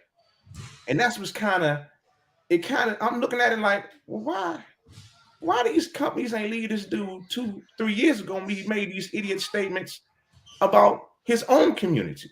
Yeah, right. He right. jumps out and he says something about another community, and everybody's gone now. I mean, it's like I'm looking at the whole scenario like, what is this really about? It's like, come on now. I know some of us know the writing on the wall, but it's like, come on, it's just I'm done with Ye 100%. I can't deal with Ye. Yeah, the music is it is genius, and that's about it. Everything else, the Kardashians and all that other BS talking about he's bipolar off his meds, man. That's come on now, man. He knows exactly what he's doing. He knows exactly what he's saying, and right now he getting hit for it. But I just thought the whole everybody leaving was crazy. But I'm gonna stop. That's all I wanted to say. And I had to get that out about Kanye because that was so. I just look at the whole situation like, damn, they gone now, but they ain't want to leave 2 or 3 years ago. No, Craig, that's a fantastic point, man. It really is. I think, Craig. I mean, I think the difference is like he was just saying stupid, ignorant stuff before then. Like, slavery was a choice. Like those are that's clear. That's not attacking someone, right? The stuff that he's doing now, like we're actually saying, like, yo, like that's a bit much. I mean, and it's not like he's just doing that to them. He's also doing it to us too, in just different ways. So it's not like it's just he's attacking one group of people. He's attacking multiple groups. I get what you're saying in general, but like at this point, whatever's going on, I don't care if it's meds. I don't care if it's just a direct thought. I don't care if it's both because it can be both at the same time. I think that just now it's like, look, he needs to sit down somewhere.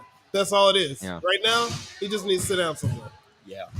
Let me ask you guys one question before I bounce. Are you able to separate art from artist? Because it's like it feels like sometimes you pass a line and like you feel like wrong for listening to the music. But yeah, like legit, can you? Because I legitimately don't know, and I struggle with this. It's like, can I separate? I can't listen to more R. Kelly, y'all. R. Kelly's a great example. R. Kelly's a great example. I can't listen to more Kales. Kales has been out of my playlist. Or if you talk about comedy, you talk about Bill Cosby.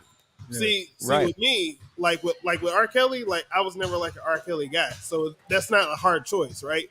If you're talking about some other people, like people who have said certain things and stuff like that, I'm a person who looks at time periods. So like an easy example for me, because I'm a wrestling fan and all that stuff, I look at like Hulk Hogan, right? Like I don't want to see Hulk Hogan in 2022. I don't want to see anything he has to say. Will I go in and pop a DVD or VHS from 1989? Absolutely. Will I want to see him pop up on TV now? No. So I can compartmentalize the time period, what we're talking about, because in a way it's like if you like something from a while ago and then this person goes and shows their true colors and does all this stuff, I'm not going to give them the power to take away the enjoyment of the stuff that I have already built in my mind that I like. I'm just going to support you in the future. Same way with I watch Seinfeld reruns all the time. I don't really want to see Michael Richards specifically perform nowadays. I don't think a lot of people do. But, I'm just saying, like, I can separate, like, time periods, so I don't have to see the person do anything new. Well, I don't think there's any right or wrong answer to that question. It's because, I mean, when it comes to art, a lot of times there's, like, an emotional connection to people, Like, when Graduation comes back, or like when I listen to any song off the Graduation album from Kanye, like it takes me back to a place in my life, and there's an emotional connection there.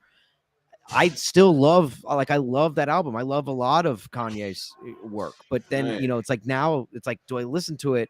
I think that's a great point, T-Bone. Like, because it's like, do I think it's like more of his later stuff is when I start to think of it more of, oh, this is like kind of when Kanye kind of lost a lot of us, and it's a great point to make of like the period of time of when you go back and watch something or when you go back and listen to something. And there's no right or wrong answer. I think it's unique to each and every individual, but it's something that I think about a lot and something that I struggle with a lot of, can I separate the art from the artist? Because that I think they're two totally different things. I don't know sometimes, but it's something I'm always curious to ask other people about as well. That's a hard one right there. I think it's just knowing where that energy is coming from. Like knowing where that energy comes from. When he did the graduation, it was like he's building, he's growing, he's trying to figure it out. Now the stuff that he's going to do going forward, he's going to add the stuff that he's gone through with his wife and the stuff that the disrespect that he's done. I mean, so it'll be a different sort of content that he'll put out now that I wouldn't want any parts of. Yeah, for sure. Listen, Austin, thank you so much for joining us on this evening. We can't wait to have you back again, man. It's always a great time. Please, ladies and gentlemen, make sure that you follow Korked Bats on all platforms. If you are in the Chicago area, tune in to 99.5 in the morning to hear Megan and Austin in the AM. That's not her name. No, Melissa. But I'll take look if Megan's filling in for Melissa, I'll co-host with her too. She sounds. So we have Melissa and Austin in the AM. Make sure you listen to them in the morning. Dear God, I'm messing up. All right, Austin, we thank you for being on, man. We'll catch you next time. Guys, thank you so much. Again, I respect the hell out of the work that you guys do. I think anything you need from me ever, just don't hesitate to ask. Craig, great to meet you. Seidel, T-Bone, Larry, very nice to meet you digitally as well. Stanton, I miss you. I miss your Musk. Smoooth, I know Smooth's kind of running things behind the scenes. I love you, Smoooth. Seriously, you guys work so hard on this show, and anything I can do to help. I love you guys, and it was great getting to meet the rest of you. All right. Thank Austin. you so much, Austin. We're going to slide right into this NBA talk since we've got Larry Hughes on the show. I mean, why not, right? It's only right. It's only right. We're going to talk about our season predictions. We're here monthly, so we couldn't get them in time, but we still going to get them in. So right now, what we're going to see is the Eastern Conference and the Western Conference. Fellas, what I want you all to do is to pick one team from the East and one team from the West to go to the NBA Finals, and then give me your winner between those two teams. I'm going to start with Larry Hughes. Larry, who do you have coming out of the East and the West for the Finals? I got Boston, and I got a rematch with the Warriors. Okay, and who do you see winning it this time? I got Boston this year. Okay. T-Bone, what say you? Well, of course, I have my Orlando. No, I'm just kidding. Who? I actually made mine last week, I think it was, on the Platform Sportstalk Show every Wednesday night. I chose the Nets and the Warriors, and I said that the Warriors are just going to take it again. All right. So, dog, what say you? Yeah, I'm the same with Larry. You know, the Celtics and the Warriors, but I picked the Boston Celtics. Take it off. Okay. Craig, who you picking? Oh, I have to be real illogical right now. Larry, you kind of let me down, bro. I thought I just knew you was gonna say my Wizards, man. Come on, man. Come on, Larry. You can help me out. You can help me out a little bit here, Larry. But yeah, I'm going with my Wizards. Okay, 3-1 right now, and I know I'm crazy, but anyway, I'll go with the Wizards, and I'm gonna go ahead and jump out there, and I'm gonna say that. I'm gonna say them Warriors, man, and of course, the Warriors going to win it again. All right, I'm going to join in this illogical madness. I'm picking my Chicago Bulls, okay? It's going to be my Chicago Bulls. Yep, put it on wax. And the Golden State Warriors, and I'm calling it right now. It's the Bulls in 7 in a double overtime and a 3 that was called a 2 because his toe was semi on the line. Hold on. That way we can mark and the time. scene. We can mark Thank the you. time. Thank you. And scene. You wake up from your dream. Make sure we get that. It's a reality, brother. All right, so we've got the predictions. Let's speaking of the teams on the West, nobody mentioned the LeBron-led Los Angeles Lakers. I wonder why. I'm gonna be nice today because that was one of his teammates. So Yeah, they struggling right now. Though, we ain't got to be nice. There we go. They ain't got a chance. They ain't got a chance. They're working for the play just to make the playoffs, in my opinion. Man, so let's talk about this lackluster look for these Lakers. More specifically, the main source of it all, these Westbrook woes, man. What's going on with Russ? Like, he looked good in the offseason. Right? Everybody looks good in the offseason. Yes, you. Everybody looks good in the offseason. But when he got on the court, man, it was like we are watching the end of last season spill into this new season. What do you all think is going on with Russ? we need to start with the subject matter expert here. Yes, come on. Yeah, for me, I think he's trying to prove everybody wrong. Like when you get to that high level, get to that position, like you really just proving yourself right because you put in a bunch of work in the off season. You know what you need to work on. You watch film, but when I'm watching games, it's like he trying to prove that he can shoot the three, or he trying to prove that it's his ball when he gets it. So if I was Russ, I'd take a step back and just try to, what I'm saying, just rely on what I've worked on and like the media, because the media right now, I mean, he don't have a chance. I mean, because it's talk shows every morning, in the afternoon, and the night. It's coming on post game after the game, so you don't have a chance in that, in that space. So just take a step back, rely on yourself, and don't worry about what everybody else is saying. That's a hard thing to do, but you can't worry about what everybody else is saying. T-Bone, would you say that maybe it has something to do with playing? I guess everyone, when you're on a team with this man, plays second fiddle, playing second fiddle, or I guess third fiddle in this case, to LeBron James and Anthony Davis. I mean, that's a current reoccurring theme on this show that I've always been saying. But I think with him specifically, like he's been a guy who's been about scoring and being the person who's been in control, right? Like he's been the leader on his teams, and like being second or third, as you said, that might not be the fit for him. But that doesn't mean that if he's on a team and he's the one that's going to translate into playoff wins, it just means that he's going to get some good stats. Yeah. But I mean, I don't know if that even be the case right now. So, but almost like Russell Wilson, it's a something with that, Yeah, with these Russells are struggling. I do feel like if they were on different teams in different situations, they would have different results. Exactly. I think that Russell Westbrook should have never left the Wizards. He would be a totally different player. He came off a good season when he played that one season with the Wizards, but as soon as he went to LA, it just changed. I don't know if it's chemistry or whatever, but him out there, it's like he can't do no right.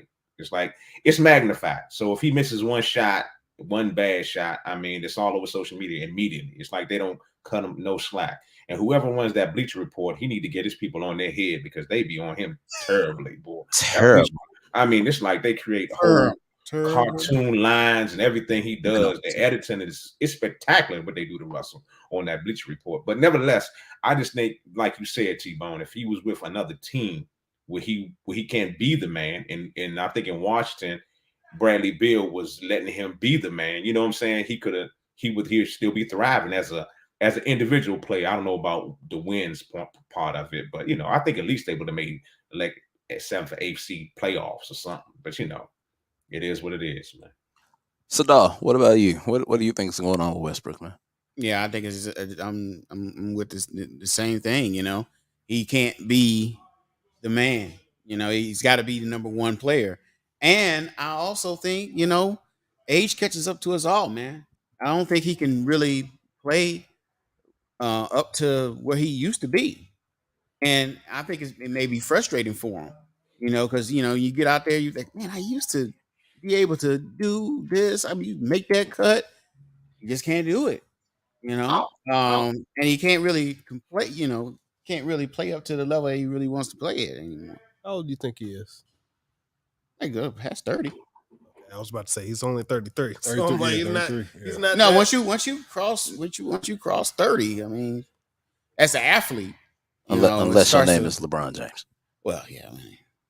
The man put in. Well, Larry, let me ask you. Let's ask the former NBA superstar, Mr. Larry Hughes. We got sitting beside us. When you got older in your career, sir, I mean, I believe that. I mean, you watch players progress. That it usually comes out of their jump shot, because they can't run that lane or get to the basket like they used to when they were younger. So you really improve on your jump shot. So what do you think about Russell's decline? It seems like his athletic side, I've seen him go up and dunk the ball a couple of different times in highlights, but it seems like his jump shot is just fade. It's like it wasn't the best in the beginning, but now it's like it's just terrible now. Yeah, he's always been a mid-range guy and always a guy to shoot off the bounce, use that glass. Mm-hmm. But it's the older you get, the better you shoot the ball. I mean, you get stronger. You get, obviously the older you get, and you just taking a bunch of reps, so with your eyes closed, where the basket is at. So I just think it's a matter of him not starting off being a good shooter, so you're going to make him into a good shooter. And that's not who Russ has been. Russ has been, play like his hair is on fire, put the pressure on the defense. If it don't work for him, then he'll get a teammate involved, and that's where his triple doubles and stuff comes from. But playing with Bron is different. It's different. I mean, it's a lot of standing. It's a lot of passing. You go wait for the opportunity because he's going to get the double team, the triple team. So if you're not accustomed to playing that way, like me, I was a mover. I played off the bounce. I played off screens. But playing with Bron, you don't necessarily do that. So yeah, him staying in Washington would have been a better fit for me because he would have got a second year with Brad. Then he goes to the Lakers and plays that first year. They don't do well. Now he's still in the trying to figure it out mode. So he is like setting himself back because he changed teams, and now he has to figure out a different role, which I think the role in Washington was a little bit more fitted for him because Brad was going to allow him to do that. I mean, that was a better fit. Now you go into a team with Bron telling you, give me the ball, the coach telling you, give Bron the ball, 3 teammates telling you to give Bron the ball. So last thing you better do is give Bron the ball. So, and Westbrook not playing like that. He's going trying to get the money every time. So he's putting up that shot whether he got it or not. Yeah, so it's different. I mean, it's a different environment for him. That's one thing you can say about Westbrook. He has not changed in his career. He's going to shoot that ball no matter what's going on when he has that ball in his hand. No matter all that fanfare, they saying all that about him, he keep jacking that thing. That's one thing about Russ. If he ain't careful, he's going to be sitting right next to me. We got to change, man. We all got to change. I mean, that's a plus for us. Bring him on the show. Wait a minute. Last month, was it? I'm trying to remember if it was on this show or the regular platform. Was there a question about if Russell... No, that was somewhere else. Never mind. Never mind. We're going to stay in the West. We're going to go to the reigning champs, Golden State Warriors. If you've been living under a rock, maybe you didn't know, but Draymond rocked that boy in his chin. Man. I'm talking about his chin was looking exactly how Draymond looks right now. So I'm talking about Draymond Green and Jordan Poole. Things got a little heated in practice. So, my first question, it's going to be for Larry, being the resident NBA star here. Were there any altercations ever in a practice, and did it ever get to this level? No, I've never seen it get to that level. Right? I've seen, 2 big guys going at it, kind of scuffle and maybe get a push or something, or 2 guards go at it, maybe get tangled up. But I've never seen a bigger guy, go after a smaller guy, which would be your guard. Never. And I've heard guys say this happens all the time. Like I played 13 years. I played with good teams and I played with bad teams. And I've never seen it get to that level. So I'm confused on why a teammate didn't step in, why somebody didn't say, hold up. Or Jordan Poole, he don't have a homeboy on the team that just wouldn't allow that to happen. So no, I've never seen anything like that. Get to that level. And then, right, Craig, were you going to say something? I was going to say I appreciate that, Larry, because I was going to take it to a little debate we had in our group chat about a sucker punch. So, being though their teammates, I pointed out the fact that that's I just thought it was a sucker punch because I don't think Jordan Poole didn't ever think that he was going to swing on them like that because that's, we're teammates. Even though whatever type of blood we got going on, and there are fights, we all know in practice in football and basketball, fights do happen, but you don't expect your teammate to hit you like that. That was like something off the street type of hit. You know what I'm saying? Yeah, no, it's I call it a sucker punch. And I don't call it a sucker punch because he wasn't looking or because he's a sucker because you punched that man in the face and you knew he wasn't, ready to. He didn't want to fight. I mean, you've been with that guy for 2-3 years now, so you know what type of person that is. So I call it a sucker punch because you knew that he wasn't in for a fight, so you punched him. I call it a situation escalation, and let me tell you why. If you push me, naturally I'm gonna push you back. Then somebody's gonna throw that first punch. In that moment, Draymond said, "We ain't got to figure it out, bruh. It's me." That's on the block, though. Yeah. That's like that's in the neighborhood. That's like, that's not at the professional level. That's not where we going. Right? If we can go there in the locker, we can go there, when we get to our cars, we can go there after we get from between these lines. But at a professional level, like that's not supposed to happen. Okay. Yeah, I can see that.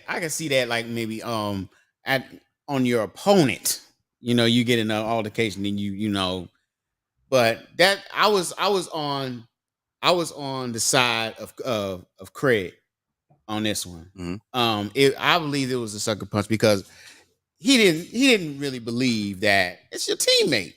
It's like your brother. It's like your foxhole mate. You don't expect like your brother to rock you in your jaw. I don't know.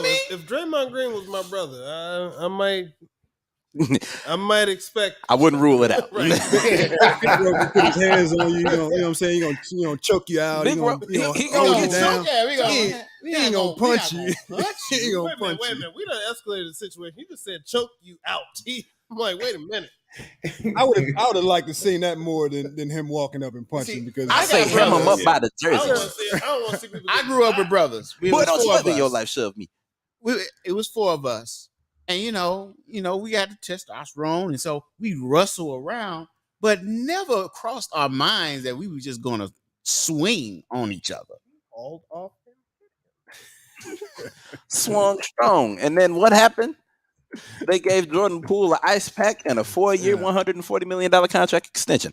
So I believe majority of the panel, if correct me if I'm wrong, believe that was the first step in the exit of Draymond Green from the Warriors. It's a wrap.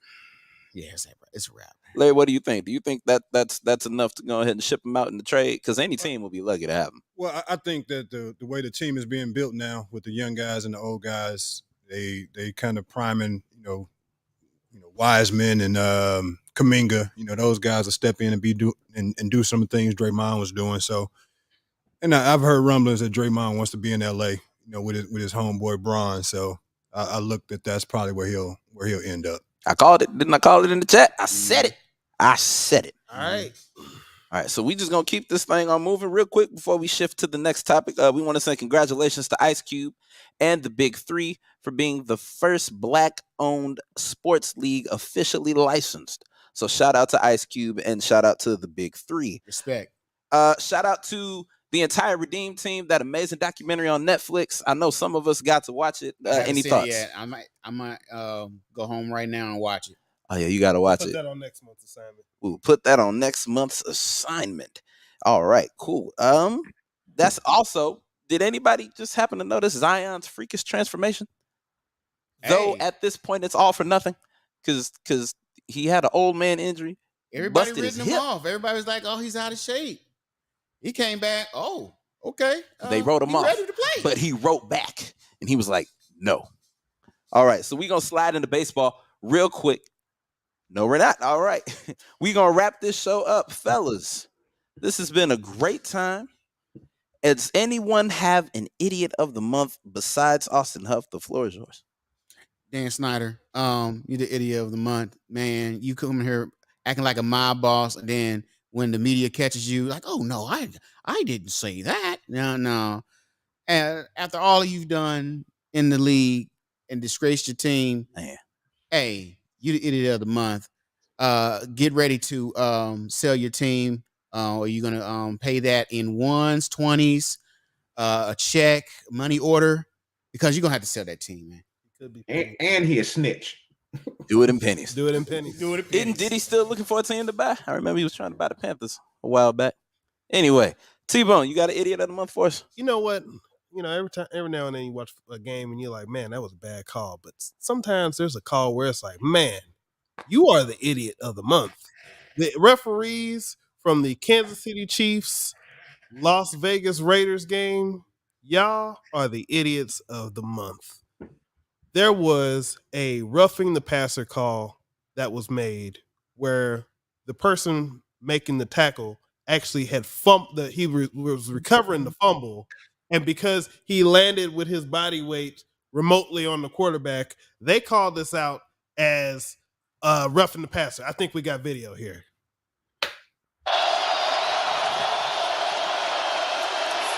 Carr is hit from behind. He's got the ball. Let's watch. Look at this. Got the ball. Yeah, he tried to brace himself. Look at him. He did try He's to got put his the hands ball in down. his hands. Definitely out. Had the ball in his hand. Like, he would have had to let go of the ball to brace himself. I don't And his other arm was trying to brace you himself. see Andy Reid. I'd say mostly it's probably because you see the way his helmet hit the turf. That might have been something with his helmet. It wasn't. But the it was, point is that the quarterback was no longer in control of the ball. It's not like the quarterback. It's not like he was. They need to tweak that rule or something, because if he has the ball in one hand and his arm is going down on the other, there's no reason why that should have been roughing the passer, because he wasn't doing anything to the passer. It was coincidental at that point. Idiot of the month. Craig, real quick, you got an idiot? I go with Sadal, and that's Dan Snyder. It's just what it is. The Tekashi 6ix9ine of the NFL. Oh dear Lord! Oh dear Lord! All right, that's a beautiful ending point right there. I want to thank Larry Hughes for being on the show with us once again. Shout out to our guest, Austin Huff. Remember, ladies and gentlemen, you can catch a presentation of the Platform Sportstalk Show every Wednesday, whether it's ladies' night on first Wednesday, whether it's second and third Wednesday with the regular crew on the Platform Sportstalk Show, or it's the last Wednesday on the Man Cave. We got you every week. T-Bone. Hey, and if you want to find out more about this wonderful facility out here, Larry Hughes, tell them about it. Oh, well, you can always visit the website, man. It's LHBAWest.com or LHBASTL.com. All right, ladies and gentlemen, this has been the Man Cave. On behalf of Sadal, T-Bone Funk, Smoooth, Austin Huff, and our very, very extra special guest, Mr. Larry Hughes. My name is Stanton. We will catch you all next month, but make sure you tune in next week for Ladies' Night. Peace.